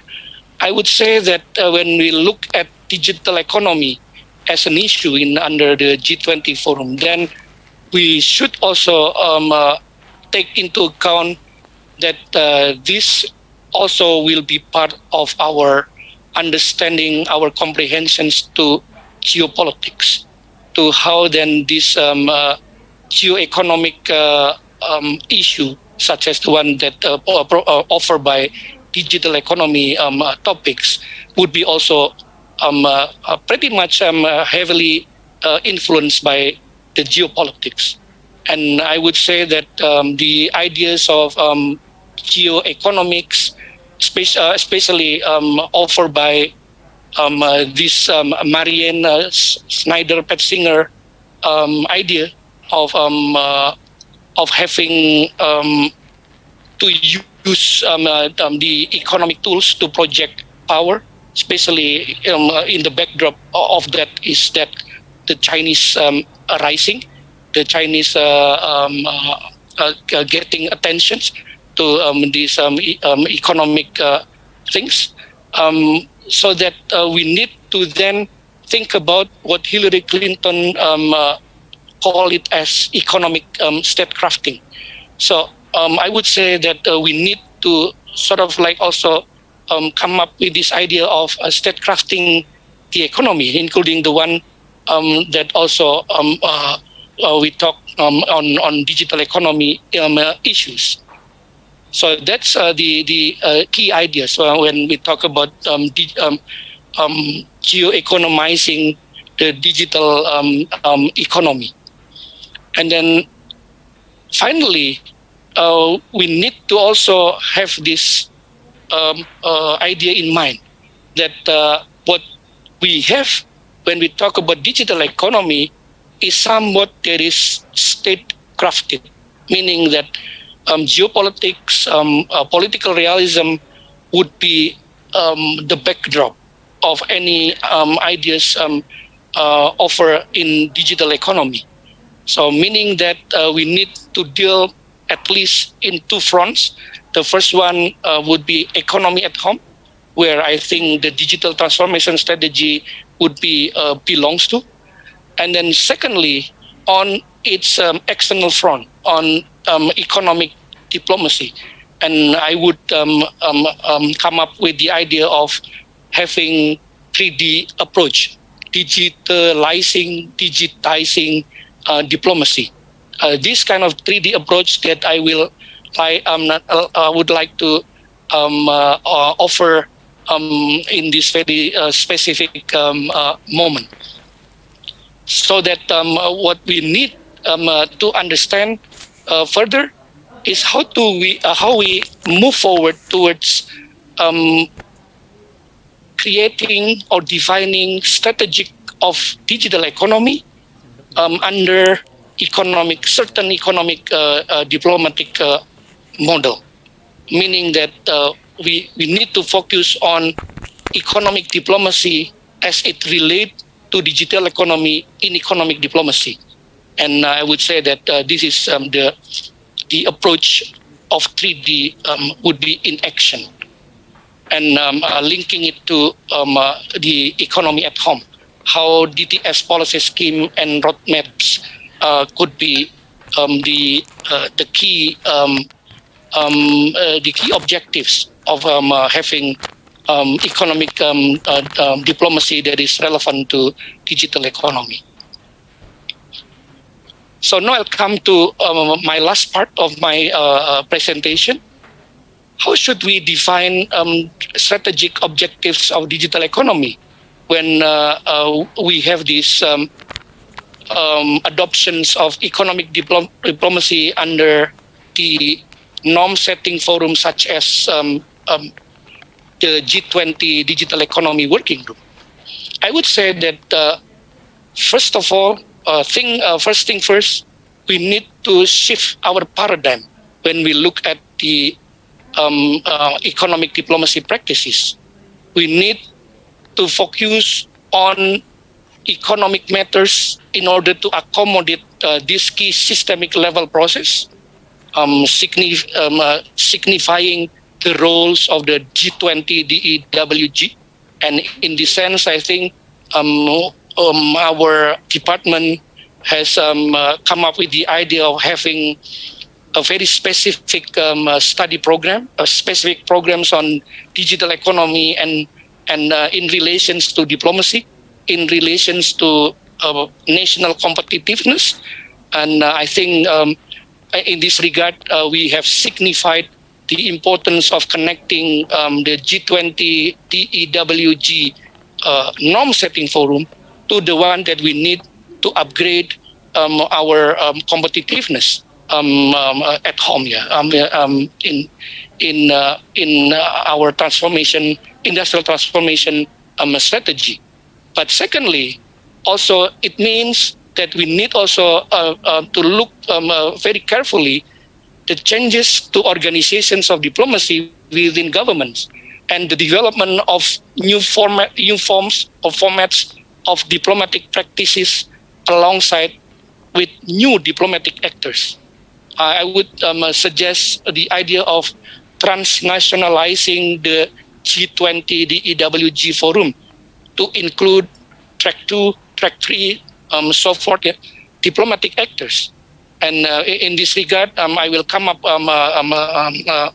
at my last point to the idea of multi-stakeholders dialogue forum that also have been adopted in the past DEWG meetings. Yeah. So that kind of things that we need shifting paradigm to conceptualize and to practice the contemporary economic diplomacy, especially to take the benefits of digital economy. But then also we need to also shift from conventional, traditional, realist, no realist perspective to or in a mixture of with the contemporary understanding of economic diplomacy, which regard diplomacy that cannot be compartmentalized into separate economic and political activity. And that in practical terms, most countries now would find such a separation simply unworkable. So here we have this idea of having more collaborations, more coordinations among relevant ministries. If we take Indonesia as an example, then we have to look forward for having more collaboration between the Ministry of Communication and Informatics, for example, to the Ministry of Foreign Affairs, to Ministry of Industry, even to other more technical ministries, to sort of like develop a key strand in diplomatic strategy, the one that offered by this idea by Michael Okano H. Back then in 2011, when he sort of like proposed the idea that when we look at the economic diplomacy, what we need to look more carefully is the one that belongs to the lower left quadrant, the so-called trade diplomacy or commercial diplomacy. That's the one that we need to look for much more carefully, rather than we look at the opposite quadrants, the upper right side of this diagram, meaning that we need put politics as a tool, but the primary goal is still economy, meaning that when we talk about digital economy, the primary goal would be our digital transformation strategy. And then we try to look whether the G20 WG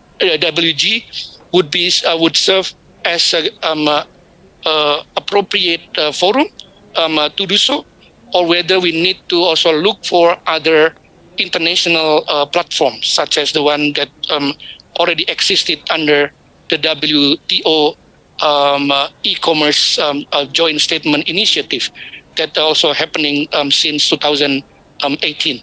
But in short, we need to move downward when we look at this diagram and try to develop a specific strands of economic diplomacy that belongs to the idea of trade diplomacy or commercial diplomacy. And then finally, here is what I'm thinking about having a digital transformation strategy when we look at under the platform of DEWG of the G20. DTS as part of the G20 North-South nexus. These are the key contexts. We have shifting economic paradigms. We have this digital metamorphosis where digital technologies are driving transformative change. Economies are experiencing unfolding digital metamorphosis. Latest advances, for example, in AI and related innovations are expanding the frontiers of digital revolution. Digital transformation is accelerating as a consequence of the COVID-19 pandemic. And finally, the future is arriving faster than expected. That's the shifting paradigms that we currently having. But alongside with that, we have also major challenges of the new digital ecosystem, rising inequality and related disparities, and even social anxiety that stoke social discontent. That also major problems that we have. They are a major driver of the increased popular disaffection and political polarization, and the rise of nationalist populism that are also so evident today. The trends reveal a striking contrast between the promise of brilliant new technologies and the actual economic and social outcomes. The national economic pie has been growing more slowly and more unequally. The benefits of technological transformation have been also shared highly unevenly. So those are the problems that we are currently facing. Also, we have this context of digital disruption, the evolutions of computer internet technology, the evolutions of the inflections of the roles of the smartphones and cyber physical technologies such as sensors, and the breakthrough that we have when we with regards to digital data and how we look at the data through the works of algorithms, through artificial intelligence. Meaning that this kind of context would then need to be really understood when we talk about having digital transformation and how digitalization, turning data and networks into digital content and services would also relate to the efforts of the so-called datafication, a growing tendency to create digital representations of even more areas of the real world in order to derive value from information obtained. And this is sort of like symbolic analytical notions of data, but also networks, more sophisticated level of digital networking that making society and economy now, practically speaking, is network um, uh, um, uh, in a very, what do you call it, in a very direct term. So everyone now is networked through your smartphone. We now belongs to such evolutions of the technology, but also in terms of digitization, digitization. The one that have a more technical dimensions of digitalization, meaning turning analog data into digital machine readable data. We have this also as a constant phenomenon in the past 10 or 15 years or so. Constant digitization saturates networks with more and more data, meaning that we are in the era of data glut. If we refer to the past notions of oil glut here, no, data is the new oil. Data is the new oil, but we now have also the phenomenon of data glut. When we talk about this data glut, we need also to have this in mind, that digitization strategy or even the macro level digitalization strategy need to be conducted. So finally, in my last slide, I would say that when we talk about those notions of digital economy, when we relate them to the G20 phenomenon, the platforms of digital economy working group, then we have this picture. We have the picture that really affected by, first of all, our understanding of a geo-economic of digital economy. How we understand digital economy in terms of geo-economic relevance, its geo-economic relevance. But also we have this significance of norm setting, especially under the G20. I would say that G20 would be much more significant than the one that, for example, initiated by the WTO under their joint statement initiative of e-commerce, because of the scope here. The scope of the DEWG is much larger than the one that have been negotiated under a plurilateral negotiation on GSI, on e-commerce. So I would say that the G20 DEWG forum is a very suitable platform when we talk about its norm setting design. But then also we need to put those two contexts to the one that is very relevant to the global South countries' interests, or in certain areas would be positions. And these three would be the one that have been put forward by our presidency in the G20 and have been put forward by the chairs of our DEWG during the past year: digital literacy, digital connectivity, and also the one that is much more significant, that regulate data when it cross the borders. Yeah? CBDF, DFFT, cross-border data flows, and also data free flow with trust.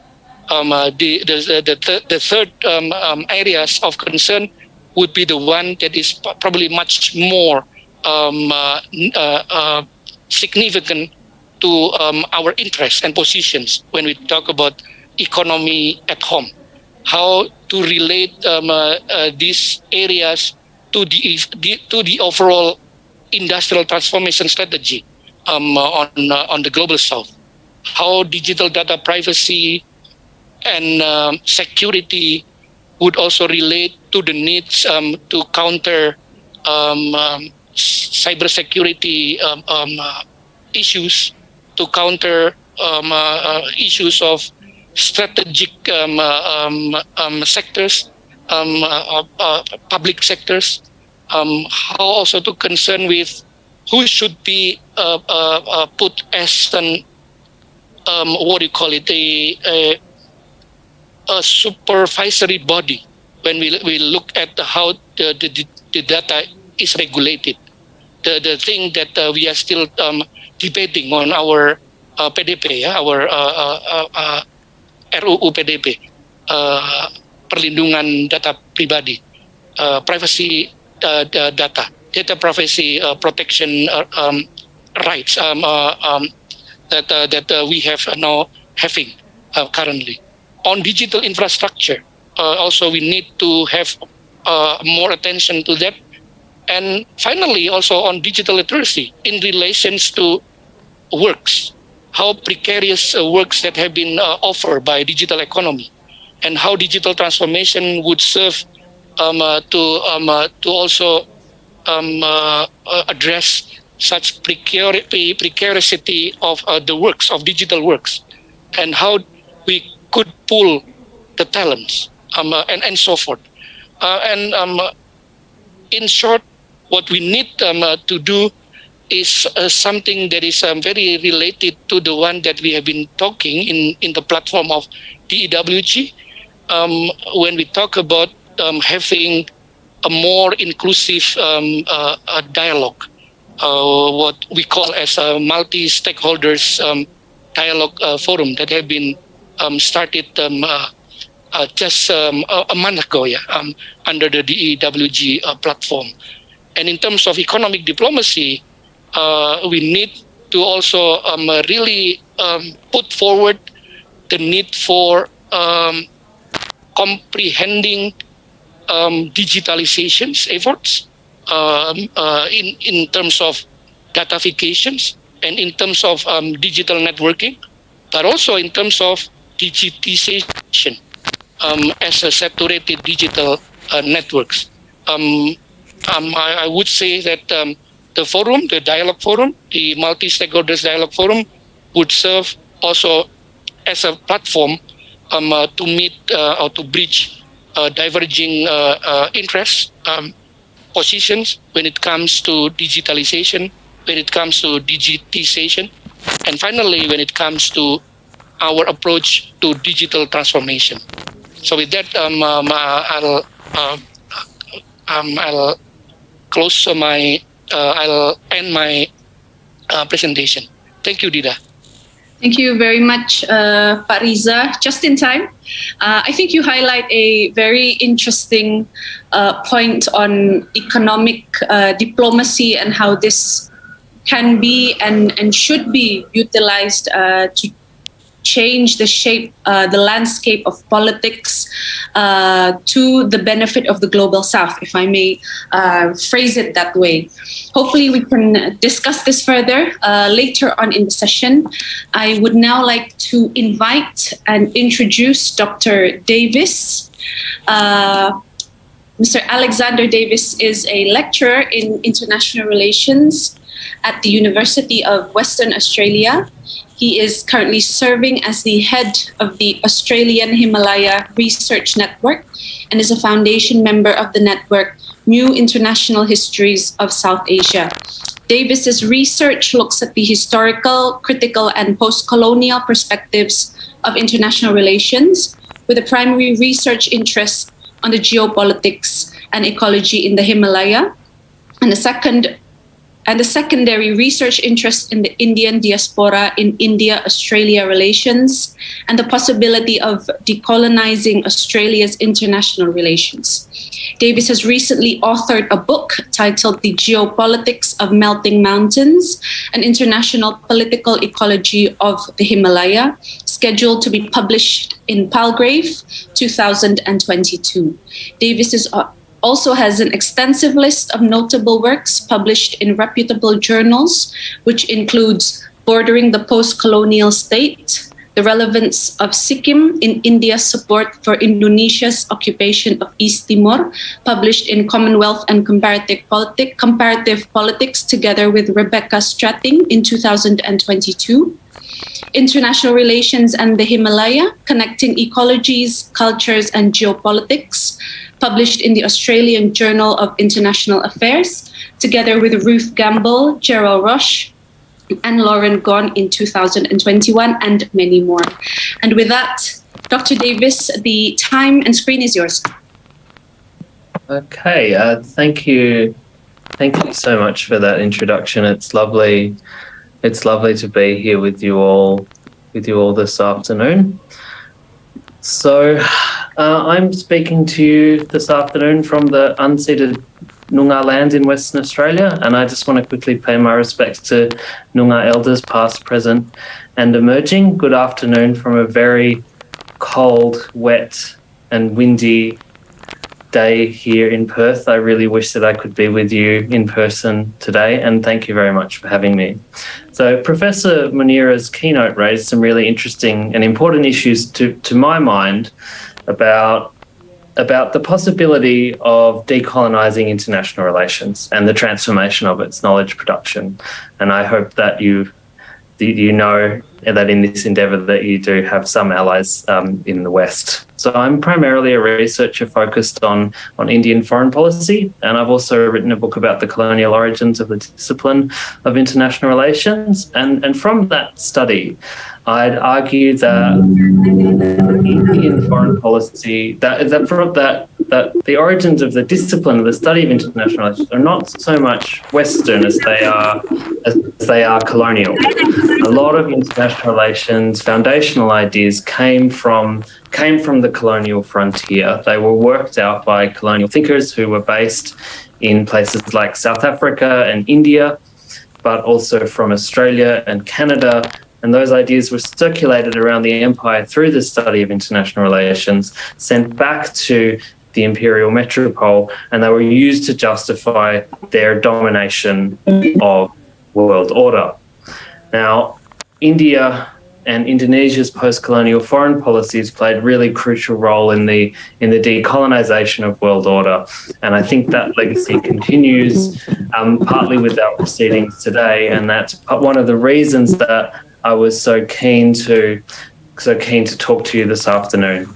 So my historical research in Indian foreign policy has mostly looked at the ways in which India has tended to resist racial and colonial hierarchies after independence and into the present day. And I think it still does this in some important contexts.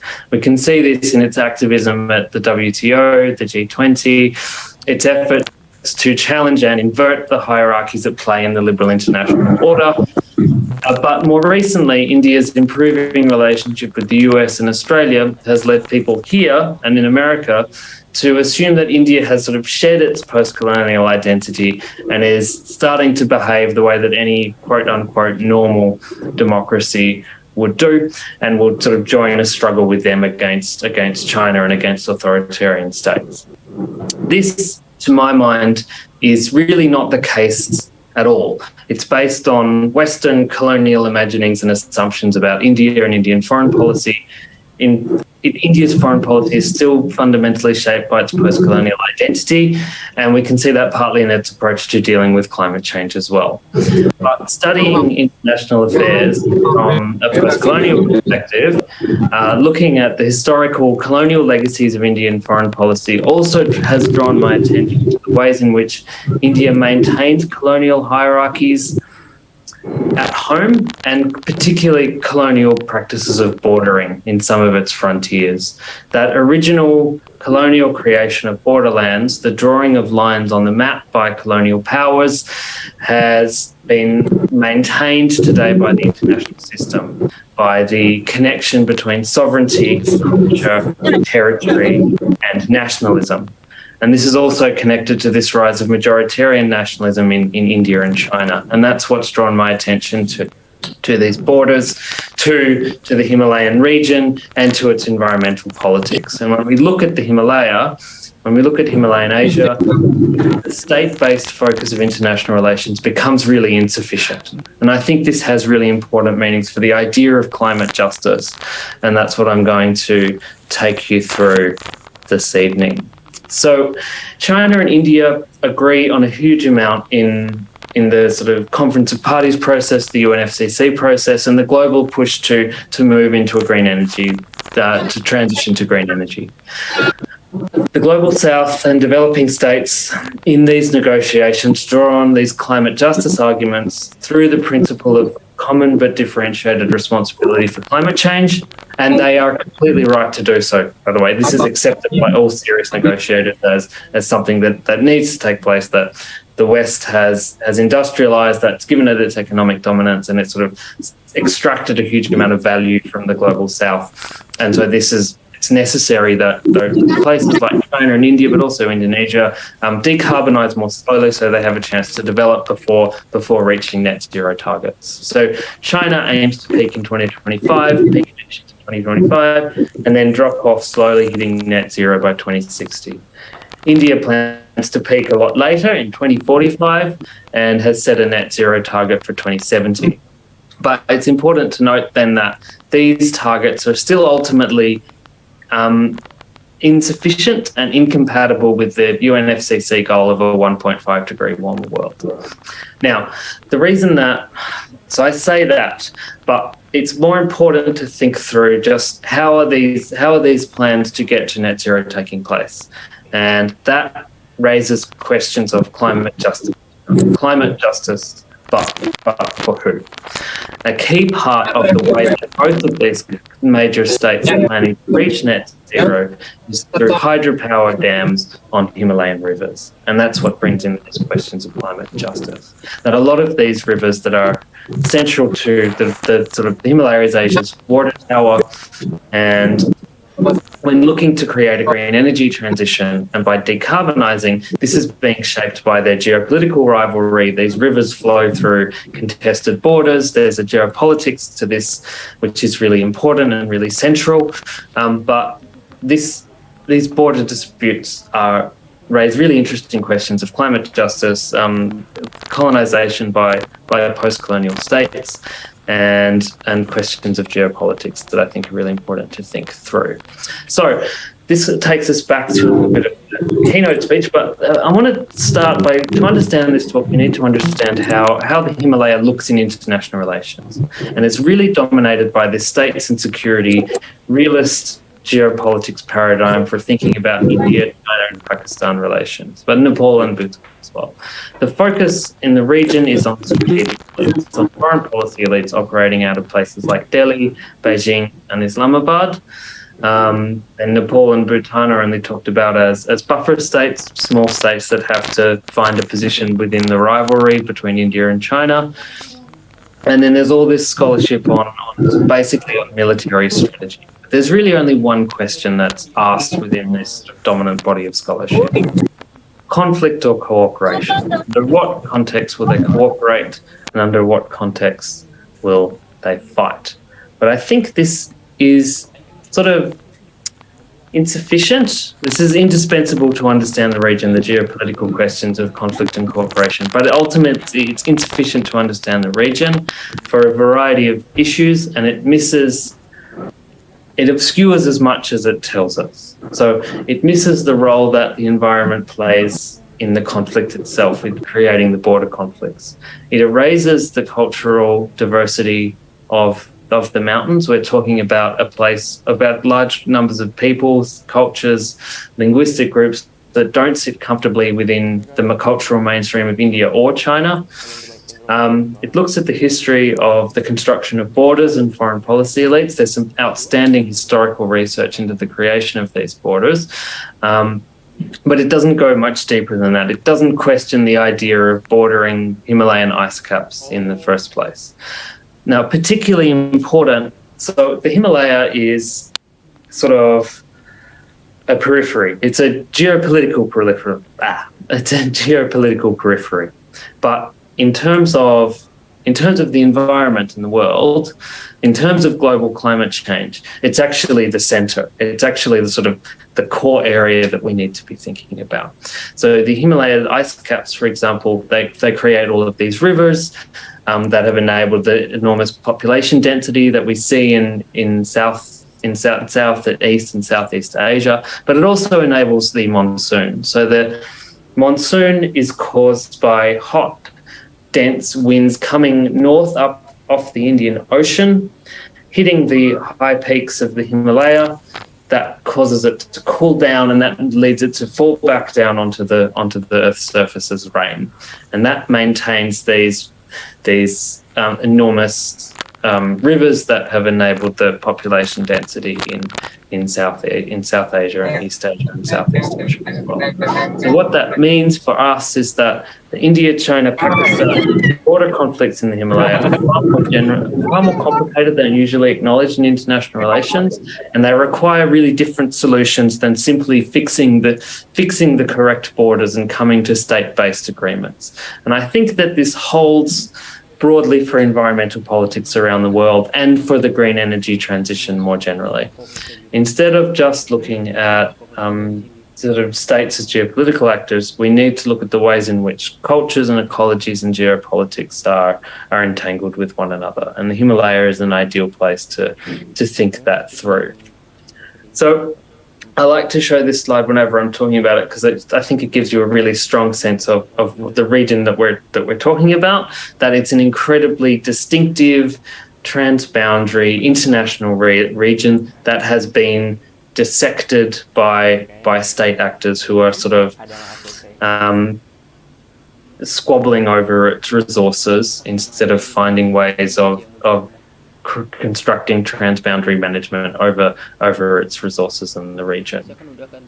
Now, this is why it's so significant, and I'll focus my talk primarily on this one river, but it's part of a much broader international river system that so many of Asia's large rivers, most of Asia's large rivers, emerge from the Tibetan plateau and the high peaks of the Himalaya. So some of these are obviously really important to ASEAN states, to Southeast Asia, but this is also the water tower for China and for India and for Pakistan. So these are the types of rivers that are being dammed en masse for the purposes of creating green energy, and many of them cross international borders as well. And I'll focus on the Yarlung-Tsampo Brahmaputra River when covering that element of the story. So just a little bit of background about this presentation. So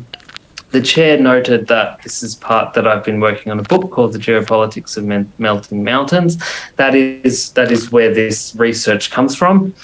And the key thing there is that a systemic critique about the way that state actors that have been sort of mapped over this incredibly diverse and intense topography are starting to transform and reshape that topography.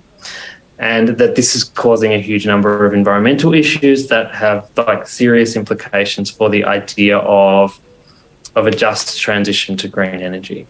So this is really about, it's not about which state is the worst or most nefarious actor. It's about what has happened with the mapping of a lowlands political system onto foothills and high peaks of an environmental region and how that has started to transform the region.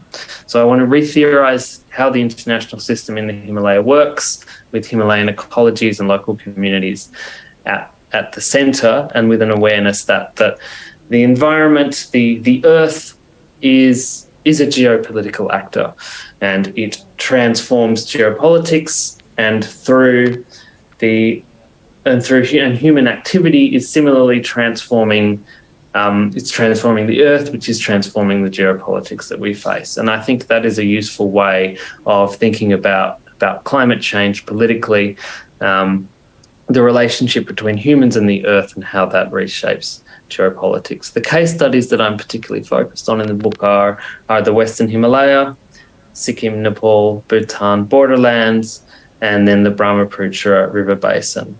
And I'll focus on the Brahmaputra this afternoon. So international relations tends to be state-centric, focused on conflict and cooperation, the focus on states disregards local peoples, the history of state-making. People in the region were sort of disengaged from that process of international state-making, and this obsession with state actors really distorts the way that we view geopolitics in the Himalaya. But in order to address this, I've turned to political ecology and so I see international relations as an interdisciplinary practice rather than a single solid discipline. International relations is far richer and far more engaging a form of study when you sort of break it open and try to flood it with knowledge from other disciplinary areas. So political ecology is the study of the relationship between politics and ecology, seeking to politicize ecological destruction. And it emerges from this partly Marxist tradition and is generally focused on the global south. What political ecology tells us to do is to no longer see human activity and politics as being disconnected from the planetary backdrop in which it takes place. We need to think about, but it hasn't yet thought about the role of state-based tensions and cultural and ecological crises in this particular region where I think it's particularly intense. But I would also suggest that that connection between humans and politics and the planet is that holds for the rest of the world. So what I've sort of come up with in order to fuse these two together is a sort of hybrid called international political ecology.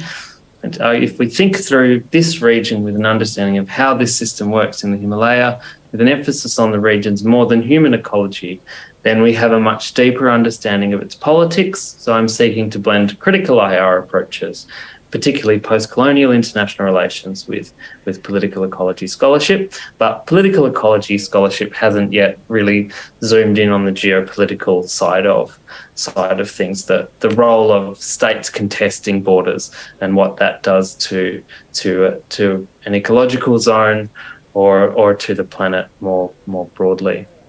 So in order to do this, I argue we need to look at the interconnections between different scales. So we have the level here of the earth, of rocks, mountains, plants, water, ice caps, animals. We have a level there of people, of locals, nomads, but also in the Himalaya we have engineers, soldiers, tourists and labourers. There's far more people sort of taking to the Himalayan ice caps than there ever have been before. And we have the international level, the level that international relations is really comfortable with and good at analysing. We have prime ministers, presidents, diplomats, foreign policy elites, people making important decisions about the region and about the world, but that is impacting what is happening on that more local scale and also that level of earth, rocks, mountains, plants.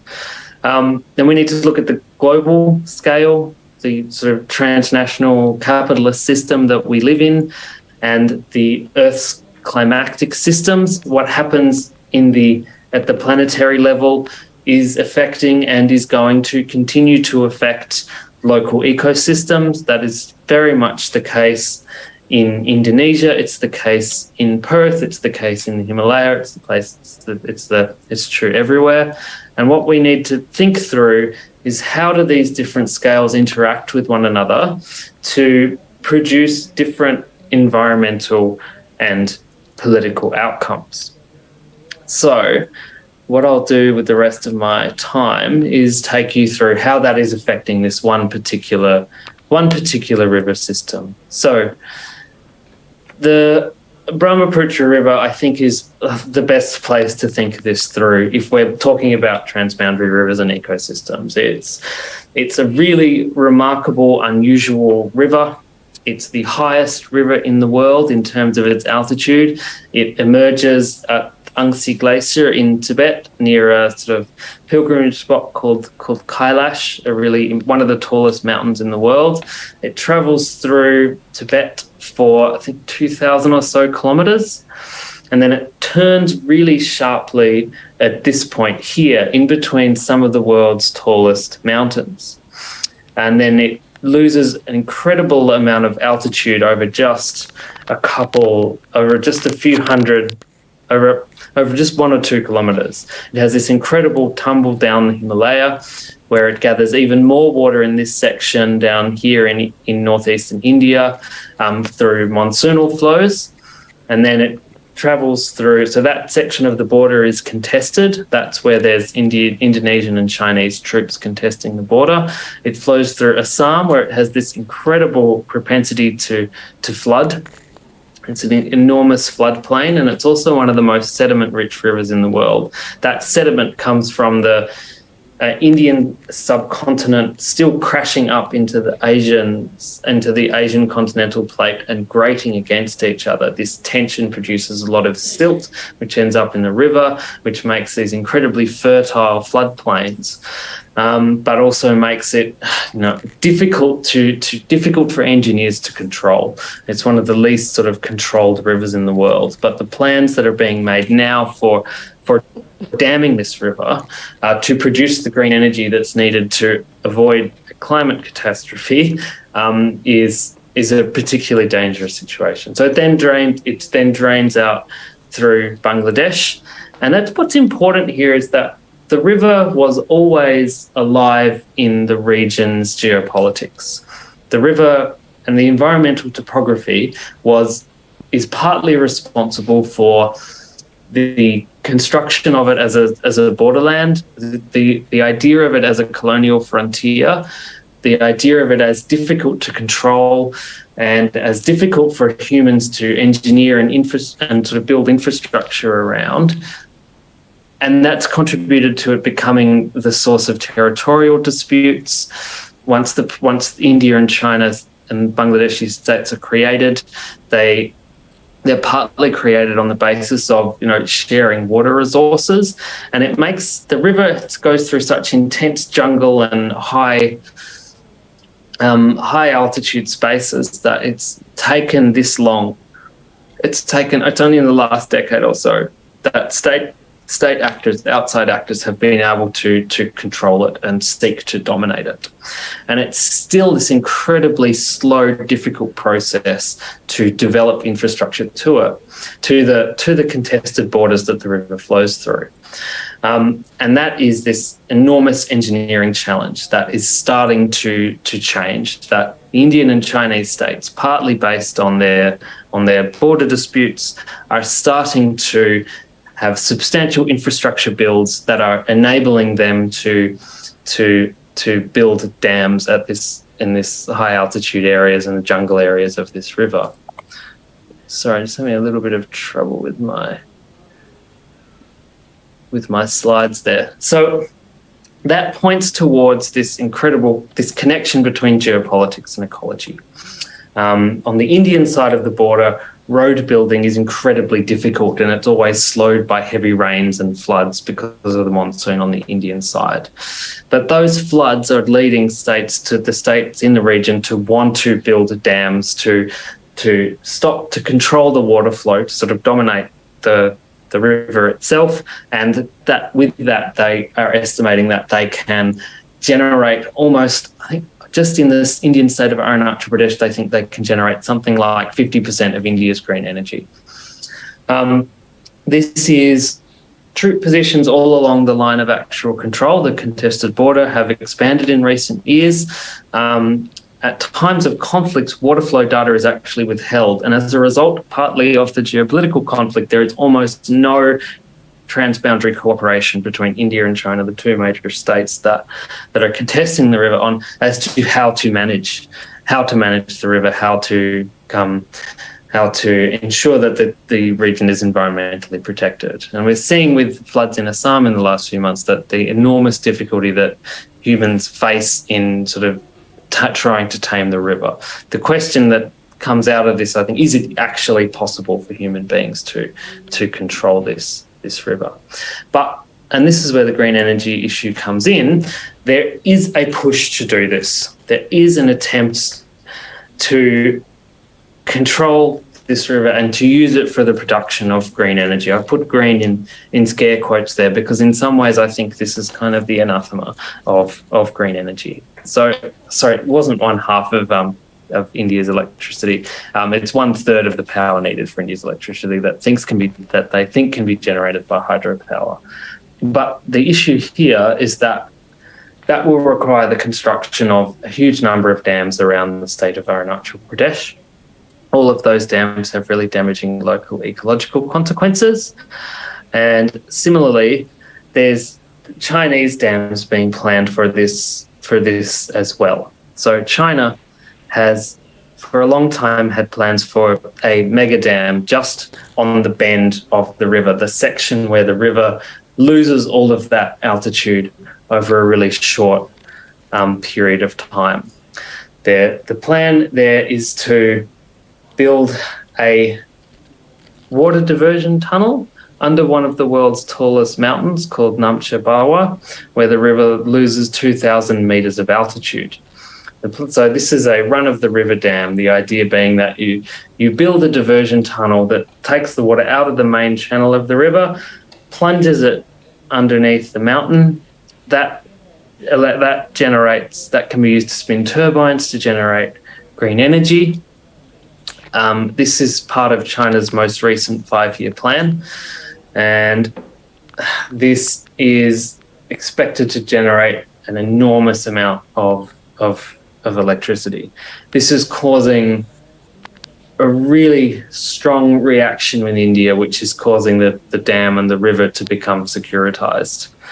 Apparently, an access tunnel has already been completed. So this is an incredible engineering feat that the Chinese are attempting, but it does seem like they're making significant progress in terms of making this dam a reality. This requires also dispossessing local communities. So the Indian response to this, India's had these plans for green energy dams on this same river, on their stretch of the river, on the other side of the border. And the plans that China makes to dam the river are causing India's dams its plans for dams to get larger and larger. So there's been a plan for a site for an Indian dam just near the Chinese border since 2009. And this is quite explicitly securitized by the Indian Environment Minister all the way back in 2009, as you can see from the quote there. The project's been rethought numerous times, and it keeps getting larger and larger in the planning phase as China's own plans accelerate. So you have this competitive dam building process that's going on through the region. This will be a multi-purpose project. The creation of a reservoir will really transform the river's flow, plans for flood moderation, agriculture, as well as electricity. But local Indigenous peoples movements there say that there is a strong chance that this will destroy several of their towns and villages. This will take huge numbers of people off their land. The idea of storing 10 billion cubic meters of water within this reservoir of this dam, this would be one of the largest dams in the world, would risk the deforestation of the area behind that reservoir. It might destroy some of the towns and villages, so it will have enormous ecological consequences for the region. And what this, I think, is doing is risking the creation of a sacrifice zone in the name of green energy. So to wrap up, although there's a power struggle going on, this sort of state-centric water wars narrative approach to the situation contributes to the securitization of the watershed. It makes it more difficult for state actors in the region to cooperate, and it contributes to that dispossession of people who actually live on and near the river. And this leads also to these hyper-scientific understandings of the watershed and the Himalaya more broadly, the Earth more broadly, that tends to lead us to think of people as separate from their environments rather than sort of entangled by them. And that sort of can contribute to the dispossession of people that live in the region. At the same time, the denials that you see of these securitized narratives tend to argue for just more increased cooperation over dams or more dam construction. But I would also note that there are some transboundary bright spots of cooperation, which I think do point something of a way forward. This situation has climate justice issues because the way that minoritized peoples are having their land taken off them or threatened, or the deforestation, the damage done to a river which is really central to the world's ecology, to the monsoonal rains. This geopolitical transformation of the river is really, really damaging to attempts to address climate change, even though it is taking place at the same time as it is being done in the name of green energy. So ultimately what I think will happen here is the river system will undo the geopolitics, or the geopolitics will kill the river. Thank you very much for taking the time to listen to me, and I will wrap it up and leave it there.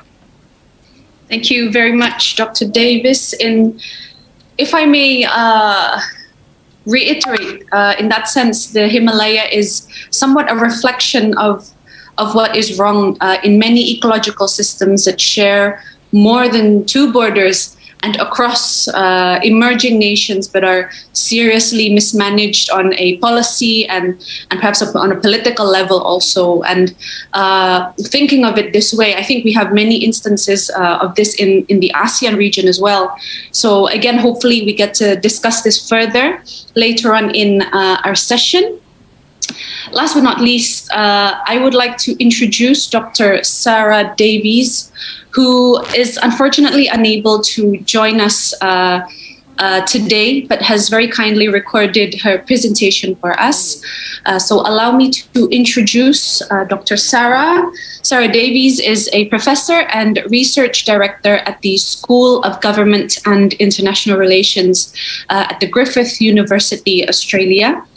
She is the co-founder and co-convener of the Griffith Gender Equality Research Network, a membership of academic and higher degree scholars dedicated to research excellence and in promotion of gender equity.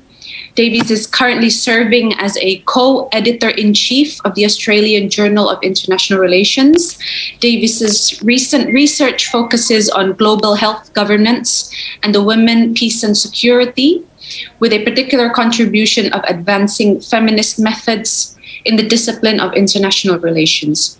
Davies's recent publications include Containing Contagion, The Politics of Disease Outbreaks in Southeast Asia, published by Johns Hopkins University in 2019, and Women Are Most Affected by Pandemics, Lessons from Past Outbreaks, published in 2020, with Claire Wenham, Julia Smith, and others. So without further ado, I'd like to invite us all to listen to Dr. Sarah Davies's presentation.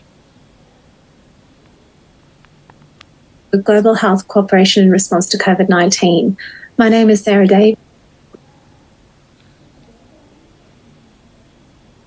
Hello, welcome to my presentation on the Global Health Cooperation in response to COVID-19. My name is Sarah Davies. I'm a professor of international relations at the School of Government and International Relations at Griffith University. And I'm so privileged to be able to speak to you today, and I'm sorry that I'm not able to be with you in person. I would like to acknowledge the traditional custodians of the land from which I am speaking to you today, and pay my respects to their elders past, present and emerging. And I extend that respect to all Aboriginal and Torres Strait Islander people. Today I'm coming to you from the lands of the Turrbal and Jagera people, and I'm looking out over a beautiful forest landscape right now with the sun shining, and I hope that you're also in a beautiful place. Today I'm going to be talking about the issue of cooperation And I think a lot of the narrative in which we've understood COVID-19 has been it's been an environment of little cooperation. When we hear the narrative, if we look at that quote from Dr. Tedros, the WHO Director General, back in July 2020, the concern was this lack of leadership, lack of solidarity. This was the threat to facing the pandemic. I'm going to go through international cooperation in 2020 and 2021, and then consider what's the challenges to cooperation now and into the future, and why this narrative of little cooperation has persisted. And is it a fair description of what's happened during COVID-19 pandemic? I think it's important to look at that first month of COVID-19, because what that first month tells us is a story of what was not known and the effort of trying to establish what was known, to erect a response to what was known, and to communicate that knowledge to the world. What we see within the space of 30 days is the mobilization from the first report in Wuhan to the World Health Director General declaring the outbreak a public health emergency of international concern, which meant that under the international health regulations, the agreement to which all member states are under the World Health Assembly, that they would proceed and react to health emergencies, and once recognised, they would agree to WHO recommendations about how they should respond at ports of entry and detection and surveillance of response. This declaration requires states then to, adhere to these recommendations. The WHO Director General is now able to issue under this acronym FAKE or FIAC, Public Health Emergency of International Concern. What we see over those 30 days is a number of states, including, the Southeast Asian region, were vital in providing that information of what they were witnessing and sending that information back to the World Health Organization. The World Health Organization was vital in communicating that information to states so that they could prepare and assembling an emergency committee that could decide whether or not this outbreak constituted a fake. It's important to note, and I quote here, an excellent article by Lucia Mullen and the colleagues in the BMJ Global Health, that this decision was reached rather quickly in the case of COVID-19. There were 2 emergency committees. FAKE was declared at the second meeting, and it was declared on the basis of not much criteria that usually informs FAKE declarations. FAKE declarations, it is true to say, are not always consistent in terms of the criteria used to reach those decisions, and there's not always a lot of transparency around how these decisions are reached.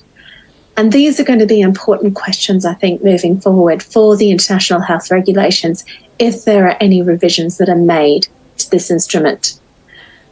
But I think for now, what's important to note on this legacy and question of a failed cooperation, of the inability to be responsive to COVID-19 with solidarity in mind, we need to acknowledge there were definitely gaps in how states responded to that fake.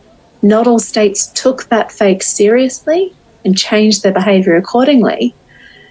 But if we look at the decision itself, I think it's fair to say that we saw some rapidity in terms of that decision, and it was also made on the basis of not the range of knowledge that we usually have in previous declaration situations.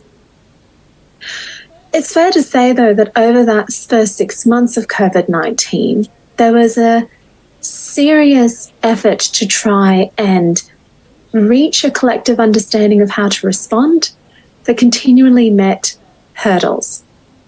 The effort to try and respond to COVID-19 as a fake was not really leading to dramatic changes in state behaviour. This led to the calls for the declaration of COVID-19 as a pandemic, which happened on the 11th of March. And it's important to know that there wasn't and isn't any clear instrument or process in place for that declaration, which is why we're currently having a lot of discussions about the creation of a pandemic treaty.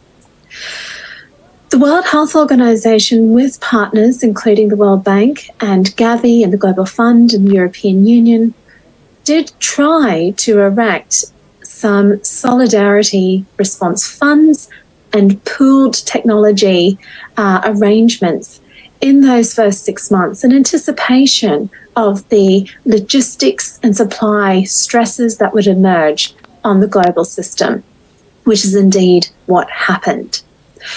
We also see an effort to try and introduce some processes through the General Assembly and the World Health Assembly to try and regulate and introduce procedures and consensus around investment in these technology access pool, the CTAP, the Tools Accelerator ACTA, which included COVAX, which would become a really important feature of trying to create a system around vaccine access and sharing across the world. But what we don't see in those first 6 months is the presence of a strong Security Council statement or engagement with the outbreak. We see the Secretary General of the United Nations tending to defer a fair amount of the coordination and the response through the World Health Organization. And the question that has led to is whether or not we think that the World Health Organization was the right organization to be solely, in some instances, managing this outbreak, and were they well adapted to be able to respond to the significant seriousness of this pandemic as it started to become clear the impact it was having on social, economic, and political systems. In the first 6 months of COVID-19 outbreak, I think what we can ascertain is that the cooperation between states was sometimes minimal. It was sometimes it was selective in terms of the states that would participate in some forums and not others. And this fed into the notion that who was in some respects responsible for this failure at cooperation. However, there were attempts to innovate in ways that were quite remarkable and unique, having studied health emergencies in the past. This effort to preempt the logistical and sharing hurdles that we knew had existed in the past was something that was trying to be addressed with COVID-19. But we also saw states very much resort to sovereign first principles, minimal sharing of essential supplies, and serious difficulties trying to get solidarity and consensus on what needed to be the core focus in that first months of COVID-19. Tensions around whether or not it needed to be investigating the origins of the outbreak, whether who was the right organisation to be managing it, whether or not the emphasis should be on sharing pool technologies or states devising their own independent instruments. And this was indeed time lost and led to the innovative tools that were developed to not have full support. Over the next 6 months, we see this division that starts to emerge in the first 6 months start to deepen in the next 6 months, where we have the attempts to continue to invest in the ACT-A tools, particularly COVAX, whilst at the same time this sense that COVAX was not going to deliver the types of equitable justice to vaccines that was required. We were going to face serious logistic and supply hurdles and divisions over who had access to the technology and were able to produce the vaccines to supply populations with, health security immediately versus those who would have to wait.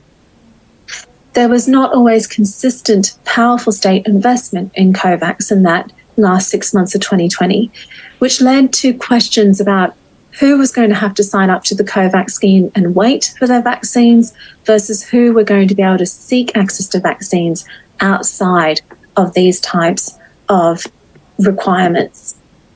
This led to the governments of India and South Africa proposing the need for a waiver for all of the medical needs associated with COVID-19 and serious opposition from a number of the states who, of course, were vital in maintaining their intellectual property rights. So at the end of the first year of COVID-19, what we see is rapid investment in a vaccine solution, but it's going to not necessarily be equitably delivered. And states are having to face the option of cooperating in a scheme that was not going to lead to delivery of vaccines in the same time frame as some other high-income countries. And you see countries starting to depart from COVAX and seeking their own bilateral deals in this instance. We also see that SARS-CoV-2 is starting to produce new strains. And in 2021, that's going to have an enormous economic, social, and political toll on countries that had already experienced these tolls in 2020. At the third point in the international scene, there was also going to be this emerging conversation around a new instrument required to respond to future outbreaks, as well as emphasis on WHO organising an independent expert panel visit to China to investigate the origins of SARS-CoV-2. So at the end of the first year of 2020, you have cooperation emerging, but different points of emphasis and focus. And I think it's worth all of you reflecting, listening to me now. I'd be keen to know your feedback on whether or not you think a dramatic turning point in 2020 would have been if we'd been able to secure that intellectual property waiver on the COVID-19 vaccines and other medical tools required to respond to that pandemic. In 2021, between January and July, what we see here is an effort with a change of government in the United States to try and re-galvanize COVAX again. We see China and the US engaging a lot more in terms of vaccine delivery and distribution. We also see India becoming a crucial partner here and committing to produce 1.1 billion vaccines under COVAX. But we also see at the same time the United Nations Security Council resolution, now its second resolution, calling for vaccine sharing, but that not necessarily leading to clear understanding of where that solidarity should be placed, who should be coordinating it outside of who and its partners. And the Security Council, in essence, at this point, still not really able to actively mobilise a sense of direction for the rest of the international community. So there's still a heavy reliance on the General Assembly and the World Health Assembly to be coordinating and managing this. This leads to, in May, the independent panel report being released, which talks about the problems of the architecture in relation to global health security, and arguing that the General Assembly, nor the World Health Assembly, nor the Security Council are really adequate venues for dealing with the type of coordination and prioritisation required in something like a COVID-19 pandemic. And them arguing for the creation of a Global Health Threats Council, as well as the concerted effort in a pandemic treaty. This leads to the World Health Assembly agreeing the next day to create a member state working group on strengthening WHO preparedness and response to health emergencies, to focus in particular on strengthening the international health regulations, as well as discussing a pandemic treaty, which would lead to a special working group being held and a special session of the World Health Assembly in November and December 2021. But again, what we're not seeing at this point in the middle of 2021 is this real, clear, consistent consensus across the international community on what the pandemic treaty should look like, how it will assist with a COVAX scheme that is struggling to make inroads, on top of a situation now where we have India, one of the key states dependent upon to realise the COVAX deal, halting their exports of vaccines due to the extreme Delta wave that they started to experience in March. The G7 meets in June 2021 and releases this Carbis Bay Health Declaration, which talks about a vaccine pledge, IHR compliance, and 100 days to respond to FAIX. But what we don't necessarily see from that is a consistent understanding of how that G7 consensus can be spread across the 190 plus states to achieve some sort of inroads. In the last 6 months of 2021, what we're starting to see is The targets that were created in the first half of the year are not being met. The vaccine distribution is becoming more inequitable. Countries' commitments financially to the COVAX, as well as vaccine distributions and supply of vaccines, is not being met. And we're also seeing continued resistance to the TRIPS waiver at the World Trade Organization. It's in this environment that the World Health Assembly has its special session in November and December 21. And what we see here is a decision to establish an intergovernmental negotiating body to draft and negotiate a WHO convention or agreement or other type of international instrument on pandemic prevention, preparedness and response. But the outcome would not be presented to the World Health Assembly until 2024. What we do see is also consistence, and you see this in the statements that are read out in that special session, around the need to strengthen the IHR. And that's going to be prioritised or recommended as a priority for the 2022 World Health Assembly. So at the end of 2 years of the pandemic in 2022, where are we standing? We see no agreement on the TRIPS waiver for vaccines. We see a pandemic accord under discussion, but not going to affect any change for the COVID-19 response. We see support for revisions to the international health regulations that are to be determined. We're starting to see, I think crucially, discussions around a new fund for pandemic prevention, preparedness and response, which would become the Financial Intermediary Fund, which has just been announced this month. And that is a first, if you like, for a health emergency space. And then we're also seeing at this UN General Assembly this year, a high-level meeting on pandemic preparedness and response governance. But what we're also seeing is a group of states that have mixed understanding and response to all of these different types of international cooperation movements that are happening at the same time.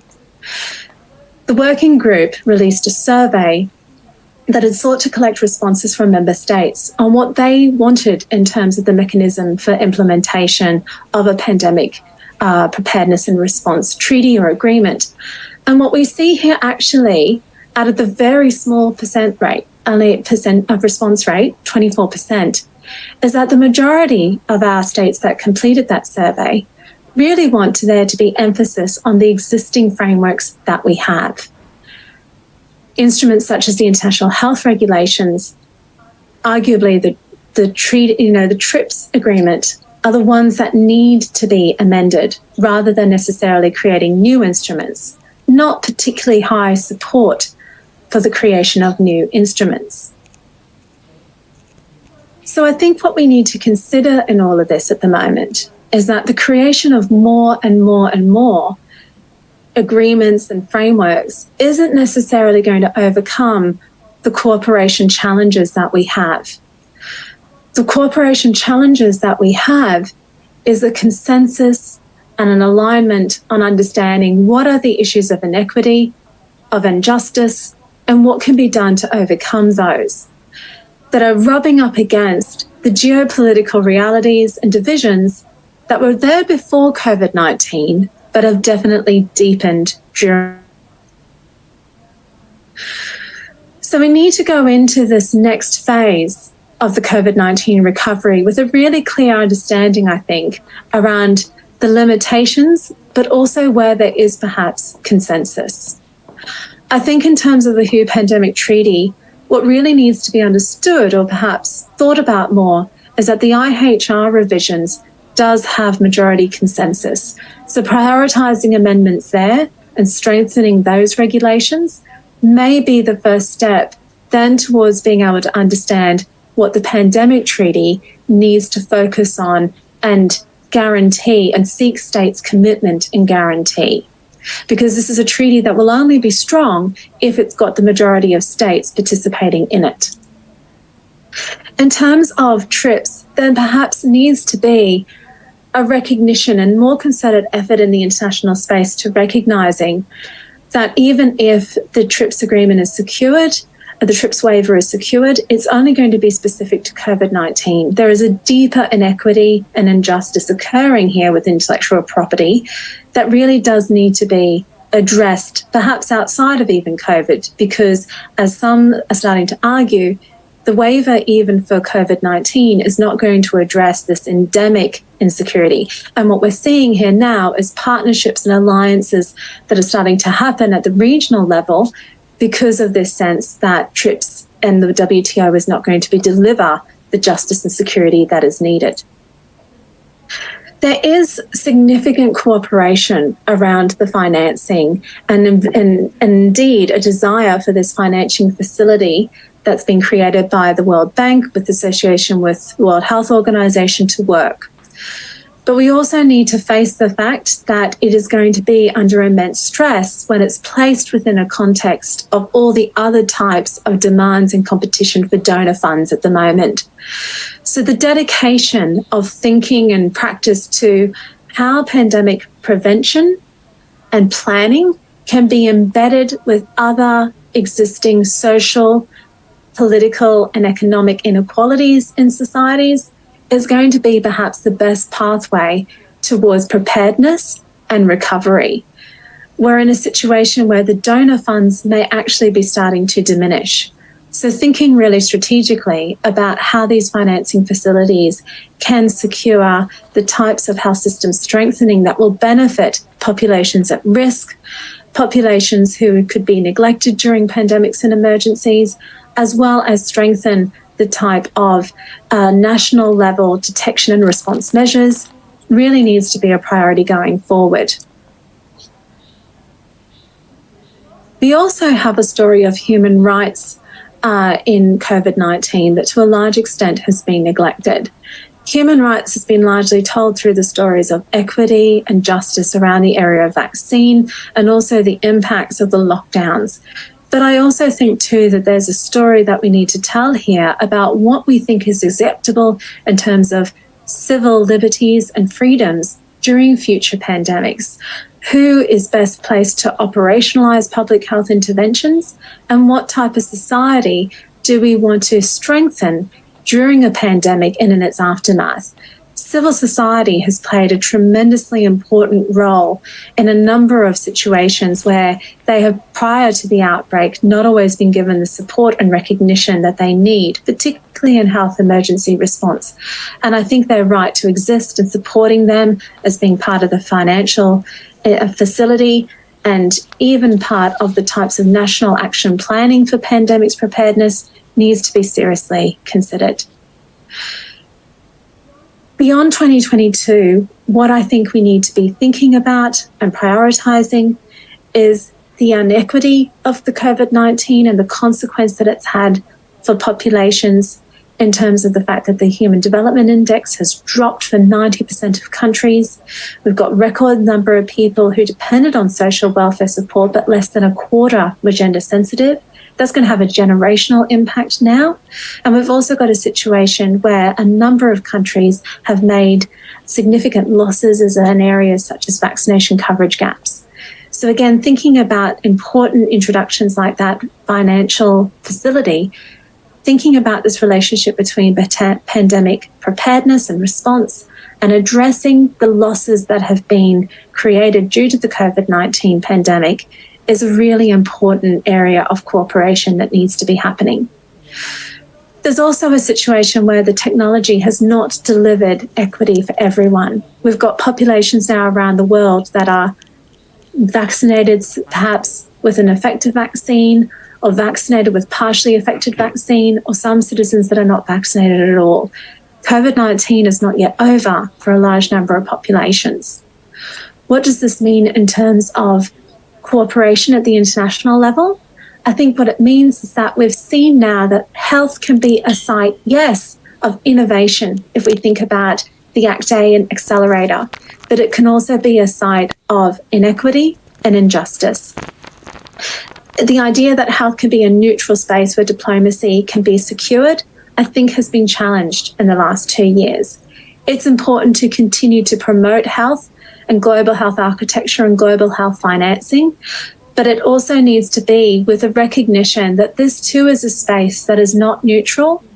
It does have the potential to create tensions, to be exploited. And there is a need for us to be in recognition of the fact that those scientific partnerships and those bilateral arrangements could mean that health sometimes is going to be a site where there could be intense diplomacy and a lack of cooperation. I think that one of the solutions here is to recognise that regional diplomacy really matters here, and to be able to make sure that in discussions like the IHR revisions, the financial facility, as well as the pandemic treaty, to be having conversations about regional representation and regional engagement with these international arrangements, so that we're taking into account the fact that international cooperation is informed and embedded in the way in which different regions realise and think about the way in which they achieve and pursue their security. But there also are lessons to be learnt here, I think, about the challenges to our current international architecture in the areas of something like a pandemic, where we're requiring governments to overcome and cooperate in a situation where they're under immense domestic pressure and having to manage different types of governance and scientific arrangements. The pandemic treaty may be a solution towards trying to overcome those limits, where we can pursue perhaps a universal or collective understanding of what should be the priority for solidarity in the next outbreak that we will face. So I think COVID-19 definitely fractured our faith in international cooperation, but it did not destroy it. We saw really important attempts here at innovation. We saw really important individual and collective leadership if we think about the governments of South Africa and India with the TRIPS waiver, of the role that Indonesia is playing with the discussions around the working group and the pandemic treaty. The importance of these is to look at what led to their inability sometimes, particularly in the areas of COVAX and TRIPS, to achieve the type of success that was hoped for them, to learn from those challenges and to think about what can be done going forward. Thank you so much. Have a wonderful conference, and I look forward to your engagement. Thank you very much. Ladies and gentlemen, this video marks the end of the presentation session. I'd like to now move on to the question and answer session, where we invite you to engage our panelists and the topics that they have presented today. I see we already have questions coming in from the audience joining us from Zoom. I would like to start with Pak Nuruddin, who I think has a few questions for Dr. Davis. I'd like to invite Pak Nuruddin to address your questions in person, if this is okay. Silakan, Pak. Yes, thank you, Mrs. Yulida. I have three questions to Dr. Davis. My first question is related to the development of mega project in Himalaya. I wonder, this development in Himalaya will also have implication for the melting of ice in Himalaya. What do you think, Doctor, about the dam project in Himalaya? Does it have implication for the melting of ice? If this the case, will this problem not drag many more actors in Himalaya, not only India and China, maybe international actor, America, Soviet, and many more? If the dam will have implication of the melting of ice. That's my first question. My second question is about the environmental logic. Is based on the idea of connectivity, and this logic is contradict the post-colonial colonial border logic that divide river arbitrarily. And my question is, what is the perspective of local Himalaya people or local Himalaya community regarding the river and dam? Do they affirm the logic of river and mountain? more than the logic of post-colonial border? I don't know. Maybe you can explain it more. And my last question about, do you agree with Bruno Latour idea to include Aktan in this case like river, mountain, in addition to conventional actor like the state, China, India, as an important part in reconstructing IR studies related to climate justice. Maybe that's all my question. Thank you. Thank you very much, Pak Nuruddin. Dr. Davis, because we have 3 questions, perhaps you'd like to address them. Yes, of course. These are really good questions, Nuruddin. Thank you very much. So I'll start with do I think of rivers and mountains as actors question very quickly. Yes, I do. I think that helps us to understand the role that the earth and ecosystems have in politics. That if we think of them as having an unusual kind of form of agency, then that forces us to engage with them more, it forces us to understand them more, and it really helps to transform, it helps to disrupt the sort of state as actor notion in international relations, which I think is really valuable, and I think it gives us a much deeper understanding of this region in particular, but I would suspect that holds for other regions, and I'd be really interested to hear how that works in ASEAN, if that's in Southeast Asia, if that's part of the discussion. Will mega dams melt more ice? That is, so they will, but not necessarily directly. So a large dam will have a massive reservoir that can sort of back up the river and cause floods. It dispossesses people, but they're not all. Some of them are at the high peaks where there is substantial ice, and that can be damaging. The ones that I was talking about, they'll have indirect effects on the ice pack. So what the issue there is not necessarily the dam, but the people required to operate and staff the dam. So having a dam at high altitude requires trucks, it requires security forces, they're quite often connected to the army, and all of that produces localized carbon emissions. And the issue there is that those localized carbon emissions can form something called black carbon, basically soot. And if a lot of that is emitted locally, it can blow onto ice caps and cause accelerated warming. So it's pretty sort of fairly intuitive ecological process where basically once ice is covered in soot, and I've seen like sooty glaciers and ice caps in the Himalaya, once they're covered in soot, the color black sucks in heat instead of sort of clean white ice reflecting heat.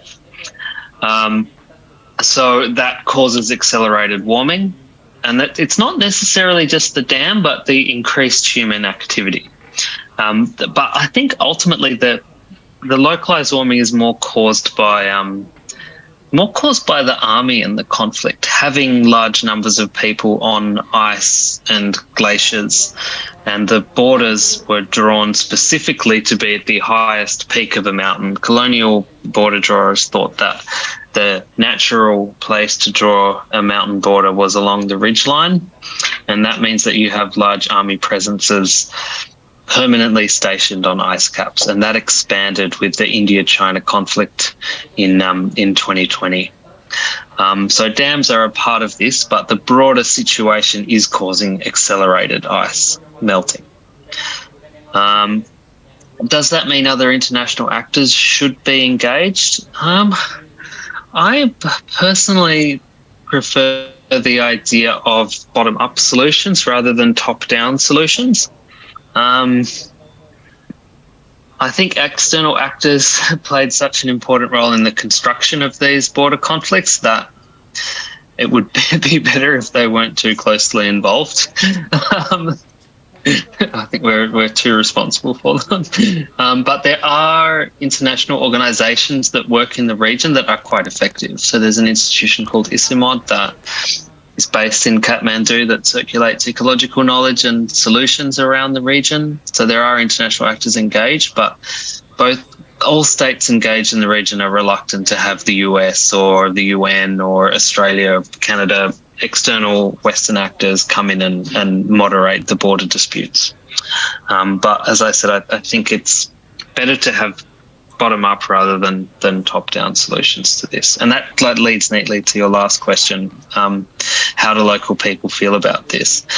It's really difficult to generalise about that question. It's kind of hard to understate how diverse the region is, and it's not really possible to generalise. It does depend, though. It's really complicated majority-minority politics going on in the region. So there are some really fervent anti-dam movements that are focused on preventing dam construction in northeastern India. And then there are some people, but there's some of those people also still want the military presence there because they don't want to be part of China or they don't want to be part of Pakistan. So it's incredibly complicated. There are just to emphasize, there are strong sort of ecologically centered protest movements in the region, but there's also plenty of people who want dams, who want material development. So it's really, really, really split and divisive question. I hope that answers all of your questions. I'll leave it there and pass it back over to the chair. Thank you. Thank you very much, Dr. Davis and Pak Nuruddin. Any follow-up questions, Pak Nuruddin? No, I think it's clear. Yeah. Thank you. Thank you. All right, thank you very much. Ladies and gentlemen, I'd like to again invite you to use the raise hand feature to address your questions directly to our panelists, or if more convenient, you may also use the comment box for me to read out. If you are joining us from YouTube, you may also use the comment section and our committee will help to relay. As Chair, I'd like to take the liberty to address Pak Riza while we wait for more questions and comments. Pak Riza, understanding the tension between the global North and South, in your opinion, what does the future of leadership of the South look like for the next chairs of G20, in this case India and then Brazil, who also happen to represent the global South? Okay, thank you, Ida. One of the key features of the G20 leadership is the so-called Troika scheme. The Troika scheme has been established since its birth in 1999 and had been discussed as a way to ensure the sustainability, the continuations of any ideas, any initiative that had been put by leaders or leadership or presidencies. And responding to your questions with regards to especially digital economy, then what we could expect from the Troika scheme is that, first of all, the platforms of the digital economy working group would be the one that be the focus of any norm setting arrangement. But also we also hope that it goes beyond just a norm setting forum, but also regulatory frameworks arrangement. We know that the G20 is a non-binding institution, non-binding forum, but judging from the previous experiences of scores of working groups, many national or domestic regulatory frameworks would also go in line with the agreements, with the communique or policy frameworks that have been introduced in the G20 forum. The one that in the in this context in the working groups here. And for digital economy, I would assume that the three priority issues that have been put in place by the Indonesian presidency would be the one that will be delivered, will be deliverables that will be continued and assessed more deeply by the next presidencies of India and also Brazil. And we hope from that we could then imagine a not only decentralized norm-setting situation, but also cooperative or even hegemonic one, where I think the Global South could be the driver. We could be in the driving seat of having this forum to be projected in the next 2 years. Thank you, Dida. Thank you very much, Pak Riza. I see a raised hand from Dr. Munira. Dr. Munira, I kindly invite you to address your questions, please. Yeah, thank you. I'm sorry I actually stayed on, but I found it very interesting. My question is for both Alex and Riza, both of you. Alex, I liked your point about considering the topography as an actor.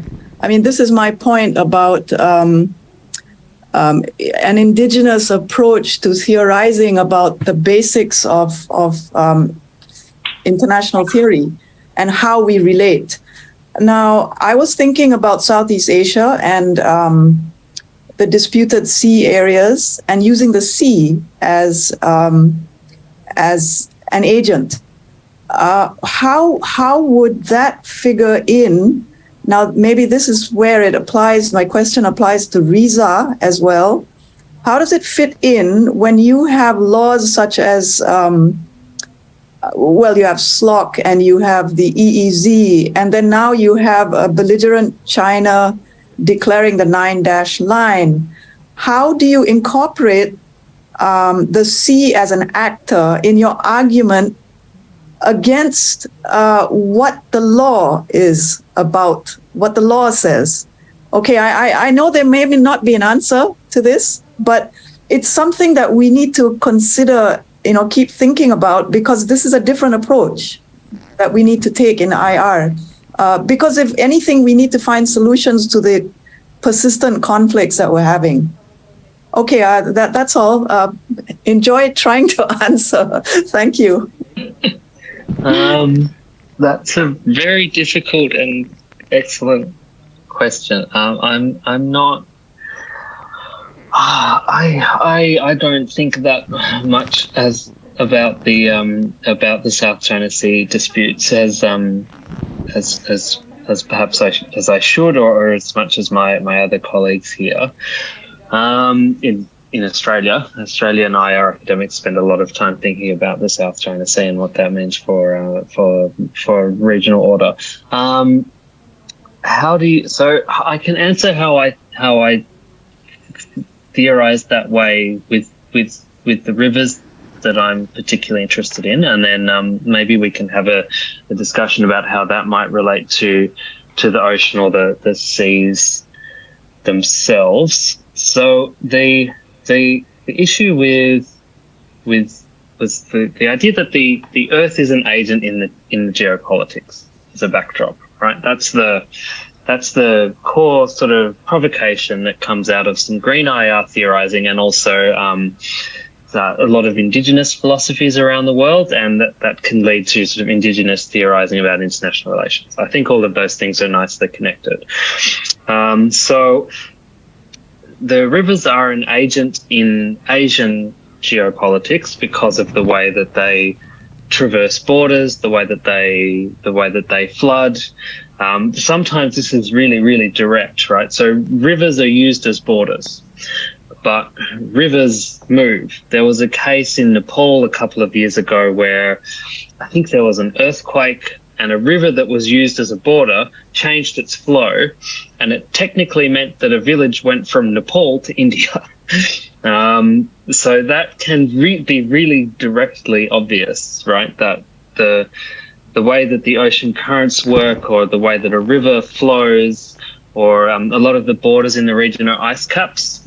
Ice caps rise and recede with seasons, right? In summer they shrink, and in winter they get bigger when more snow falls on them. So they're quite dynamic. But by transcending the borders in the region, so took it back to the Brahmaputra, the river is so difficult to control and live next to that it was difficult for external actors to permanently stay there, to permanently settle the region. It was difficult for the Raj or for the Chinese Qing Empire to settle in the region. That's partly because of the jungle, it's partly because of the altitude, but it's also partly because the river floods so much and is so kind of unruly. So because of that, the river played a role in the construction of the region as a borderland. It played a role in the construction of the border conflicts, and that means that the border didn't just happen to appear where the river was. The river was part of the process of it becoming a borderland. And I think that means it's really helpful to think of the earth or the ecology or the river system as an agent in the geopolitical conflict, and it's probably the most powerful one, if you conceive of it that way. So I don't know enough about the South China Sea to really address your question. I'm almost tempted to throw that back at you. How do you think the South China Sea itself, that ecosystem, has played a role in the conflict? Is it through its fish stocks, through its animals? Is it through its resources? Is it through the way that histories and cultures have been projected onto the sea? Those are all probably possibilities. And then you could also draw in the fact that oceans are rising. How is that situation? How is the possibility of flooding or oceanic transformations or ocean currents changing? How is that will that play a role in shaping the South China Sea disputes? Those would be the questions I'd look at. I don't know if I can answer your question any more directly, but those are my thoughts. Maybe Riza, you can chip in, and then maybe I'll get back to, if the moderators is okay about me saying something. Okay. Thank you very much, Professor Munira. I will try my best to respond to your questions by, first of all, citing that the question would really relate to the area of maritime dispute and how the countries in Southeast Asia deal with that, especially in the coming of China in the South China Sea. I would see from two different angles, Professor, on that. First of all, we should, I think, look at the dispute not only territorial ones, but also geoeconomically speaking, is a natural resources dispute.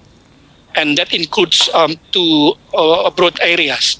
The first one relates to mining, deep sea mining, and to the fact that it will be probably the next areas of disputes in energy transitions. But also the second one is fishery. And on the mining, I think what happens in South China Sea is something that is not been explored very deeply by disputed countries, by the claimants of the countries. They really focus more on territorial dispute.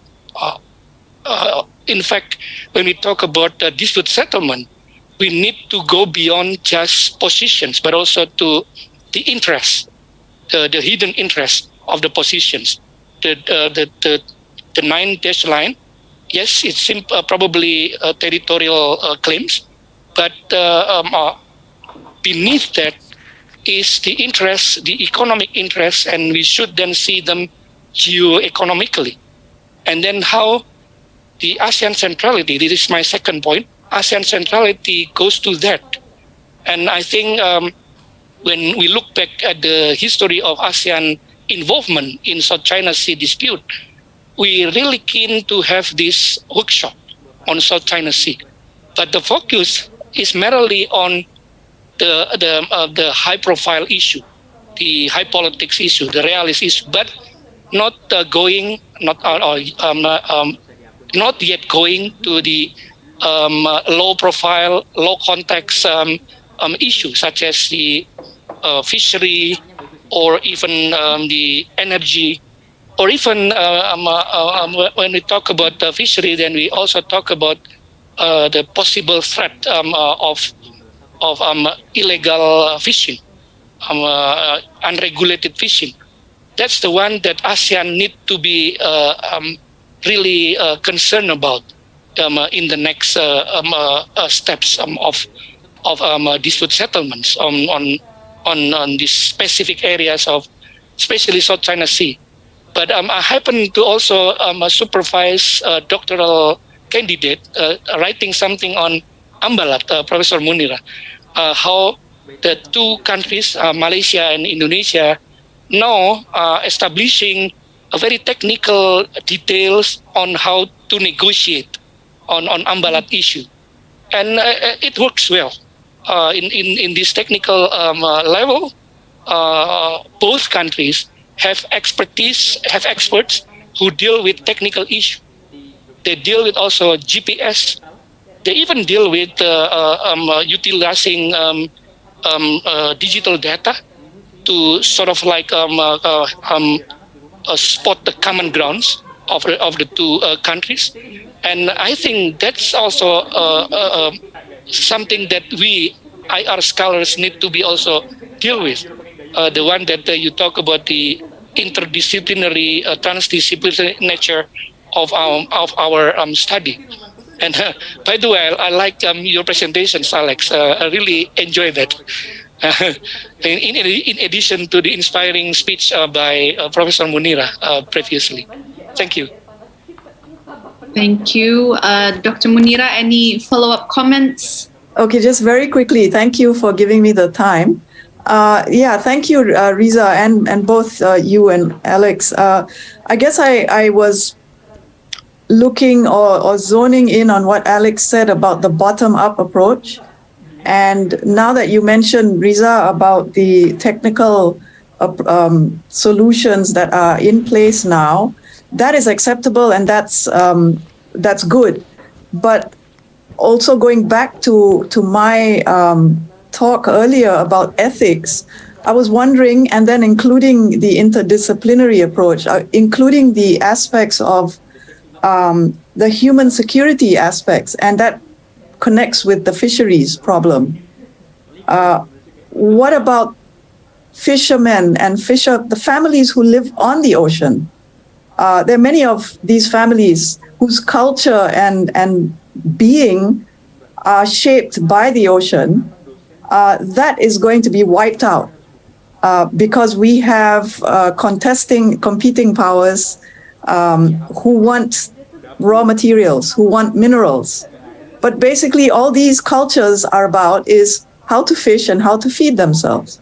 So this is the ethics of it, and how arguments connected with that have to infiltrate the realist approach that IR takes.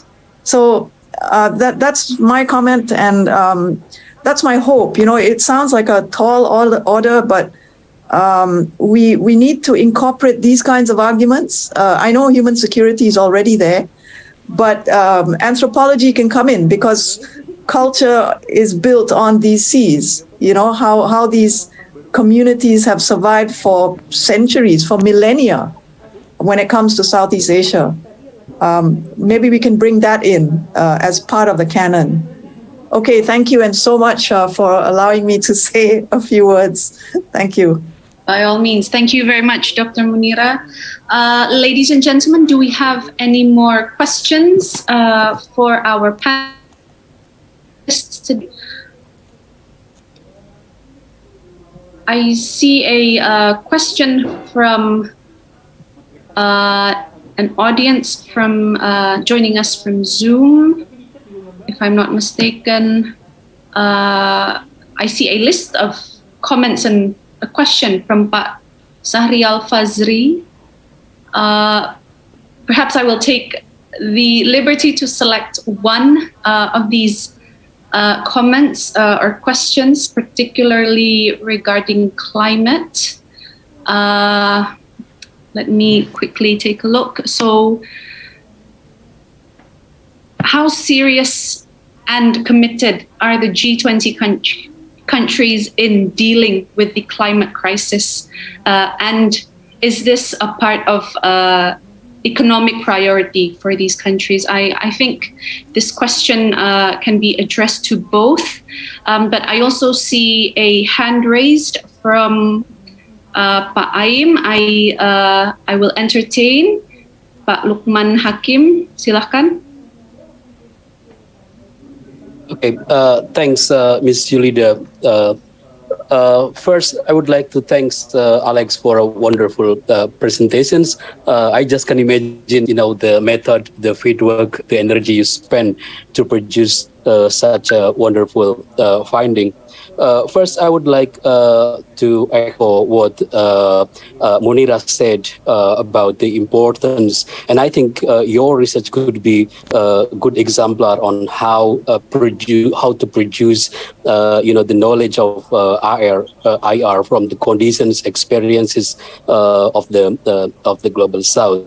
And my question is, I would like to extrapolate the finding into the theorizations of IR, and perhaps the knowledge you produce have resulted into what other scholars said, pluralizations of IR, which is, I think, the important conditions for a non-Western IR to emerge.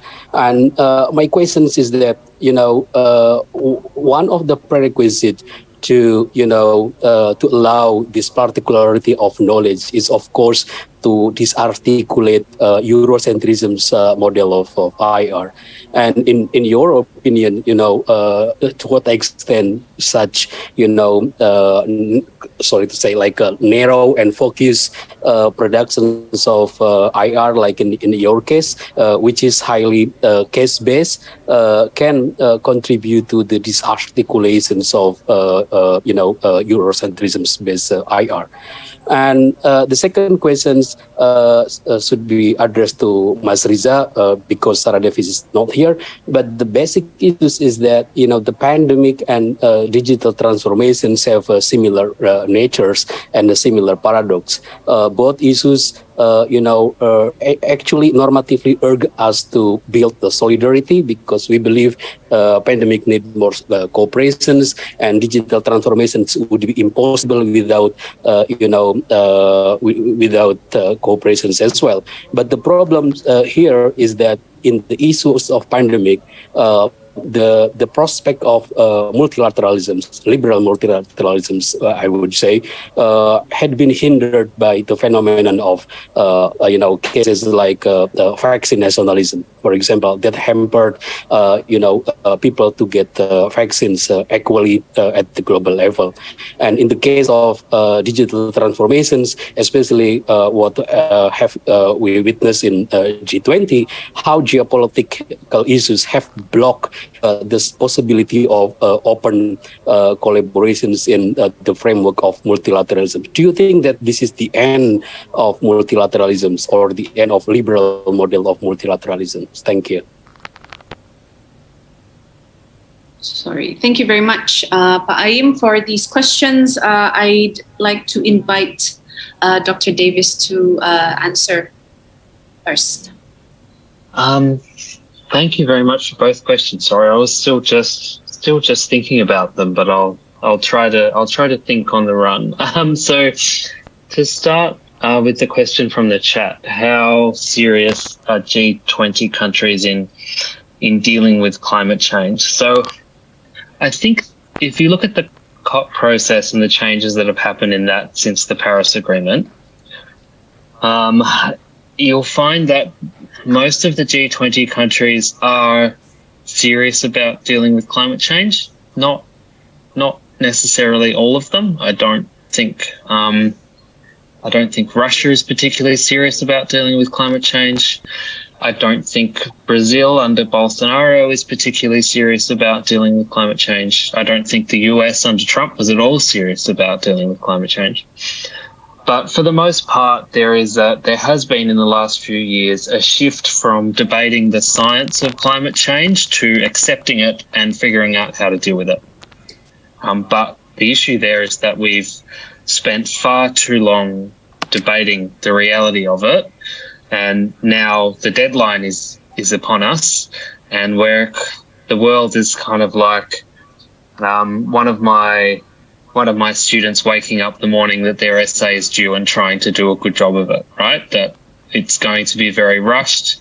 We're trying to do this too quickly, and that's why ideas like massive hydropower dams that are really destructive to local environments are being taken seriously as green energy, because the cost benefit, we've waited so long that the cost benefit analysis has shifted, and now they're seen as a positive because they can create power and development, but they'll have disastrous local consequences, and the long-term consequences can be really serious. So I think G20 countries are serious about it, but they're still not doing a particularly good job of dealing with it. That's how I would answer that question, but I'd be really keen to hear Reza's thoughts on it as well.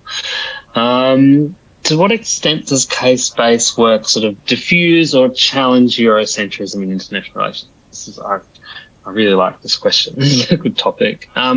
So I think one of the keys to dealing with Eurocentrism is bringing in non-Western voices, and we just need a plural, as many as possible, as can be brought into the discipline, can be put into dialogue with the discipline,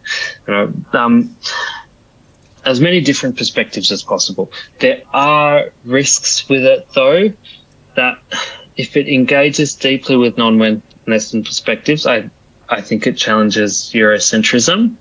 But you also have to look beyond dominant nationalities and identities. So what I don't like particularly is this push to find like a Chinese IR or an Indian IR or a Brazilian IR or a South African IR, right? That's important, but you have to look beyond those dominant nationalities, or you'll just create another hierarchical perspective. So engaging with Indigenous voices from Australia or from the Himalaya, or minorities' experiences of international affairs, the perspective that borderland peoples have on international affairs. That's all necessary too. If we just do the sort of nation-state-based Chinese or Indian take on IR, then I think that's a really limited challenge to Eurocentrism. But detailed case study-based work where you develop a real affinity for the region and really properly engage with that perspective, I do think that is a key part of challenging Eurocentrism. And also, Munira, I think that's a wonderful idea for a research project. We really need to experiment, because the old models don't work. So we need to be creative and try things, and maybe not everything will work. But that sounds like a fantastic project. Best of luck with it. I'll pass over to Reza now. Thanks. Thank you very much. Pak Riza, your take on the two questions on climate change as well as the future for liberal multilateralism. Yeah, thank you very much, Dida. And thank you very much for the question, Mas Aim, and also for somebody who wrote in the chat box here. I think it's Sahrial. Sahrial, thank you for the question. Let me first address Mas Aim's questions on whether the current phenomenon of digital transformation or the pandemics, which what do you call it, which influence by the rising of protectionism, nationalism, could be the end of liberal multilateralism. I would say no. In fact, this is the beginning of the international community to redefine the so-called multilateralism. And the ethics that Dr. Munira mentioned about could be the foundations of these redefinitions of multilateralism. I would offer two examples. The first one is on fishery. The latest ministerial meeting of WTO in Geneva happened to agree in fishery subsidy agreement. And the notion that they agree is that the one that based on ethics, that based on the acceptance of climate change impacts of the fate of the fishermen that living in the ocean that mentioned by Dr. Munira. But the fact that the agreement of fishery subsidy has been engaged by the leaders of WTO shows that the norms has been there at the multilateral level. And that's the first example. The second one is the G20 itself. And with that, I will also address the first question on whether the G20 is serious about tackling climate change issues. In this regards, I share a lot with Alex's opinion on that in terms of seriousness, they are very serious. They are very serious in setting the norms. They are establishing so many working groups related to dealing with climate change, ranging from development, environment, including the one that we have been involved, the digital economy. We also talk about the linkage between digital economy and also energy, but also climate change. In this regard, they are very serious in norm setting as a norm setting forum. But as also Alex mentioned, the problem is that when they try to cascade the norms, when they try to internalize the norms domestically or regionally speaking, domestically speaking or regionally speaking, we have problems. And I think IR theorization need to tackle this with two broad approach. The first one, of course, really depends on how we redefine the legacy of realist point of view, the top-down approach to that, the regime theorization. We need to, I think, to closely, updates our information on how the regime theory that was started in 1970s and 1980s suitable for the one that we have nowadays. And secondly, the bottom-up approach that Alex has showed us here, very, very interestingly, and how then the transdisciplinary nature of IR should be put there. And ethics, again, would be the basic of our understanding of this bottom-up approach. And with the coming of new norms, including the one in the G20, I really believe that we are serious on that, but we have problems in defining the legal frameworks, or in terms of geoeconomy, the ecosystems, the ecosystems of the economy. We have problems of that. So that probably the one that we need to collaborate more among ourselves as IR scholars, and I really look forward to having collaboration with you all. Thank you very much, Tida. Back to you. Thank you. Thank you very much, Pak Riza, Dr. Davis. Ladies and gentlemen, I'm afraid this is all the time that we have for today. To conclude our discussions, allow me to very briefly summarize two takeaways from today's discussion.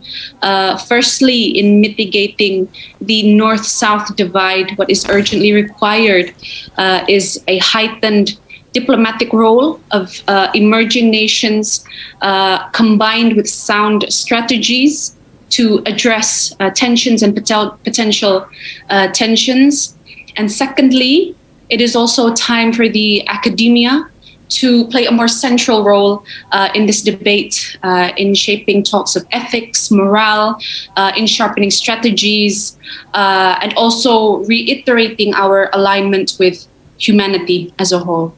Dr. Riza, Dr. Davis, Dr. Davies, on behalf of the organizing committee, thank you very much for your participation in our event. The discussions have been extremely insightful, and we hope to engage you in more talks in there. Ladies and gentlemen, thank you very much once again, and please join us again tomorrow for our panel discussions. Over to you, Karis.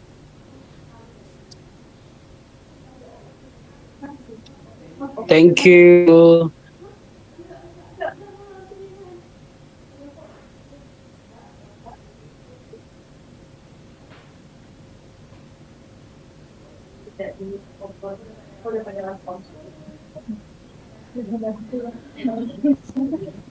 Kasih aja ini apa? Kasih video aja. Oh sorry, lupa. Kasih real.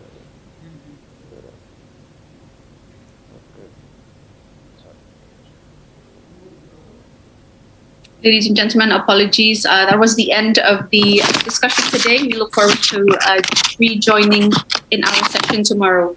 And with this, I end our conference for today. Thank you very much. Okay. Thanks, Dida. Thank you very much, everyone. Thank you, everyone. Thanks, everyone. Thank you. Okay. Thanks, Alex. See you Looking forward to Thanks, see you soon.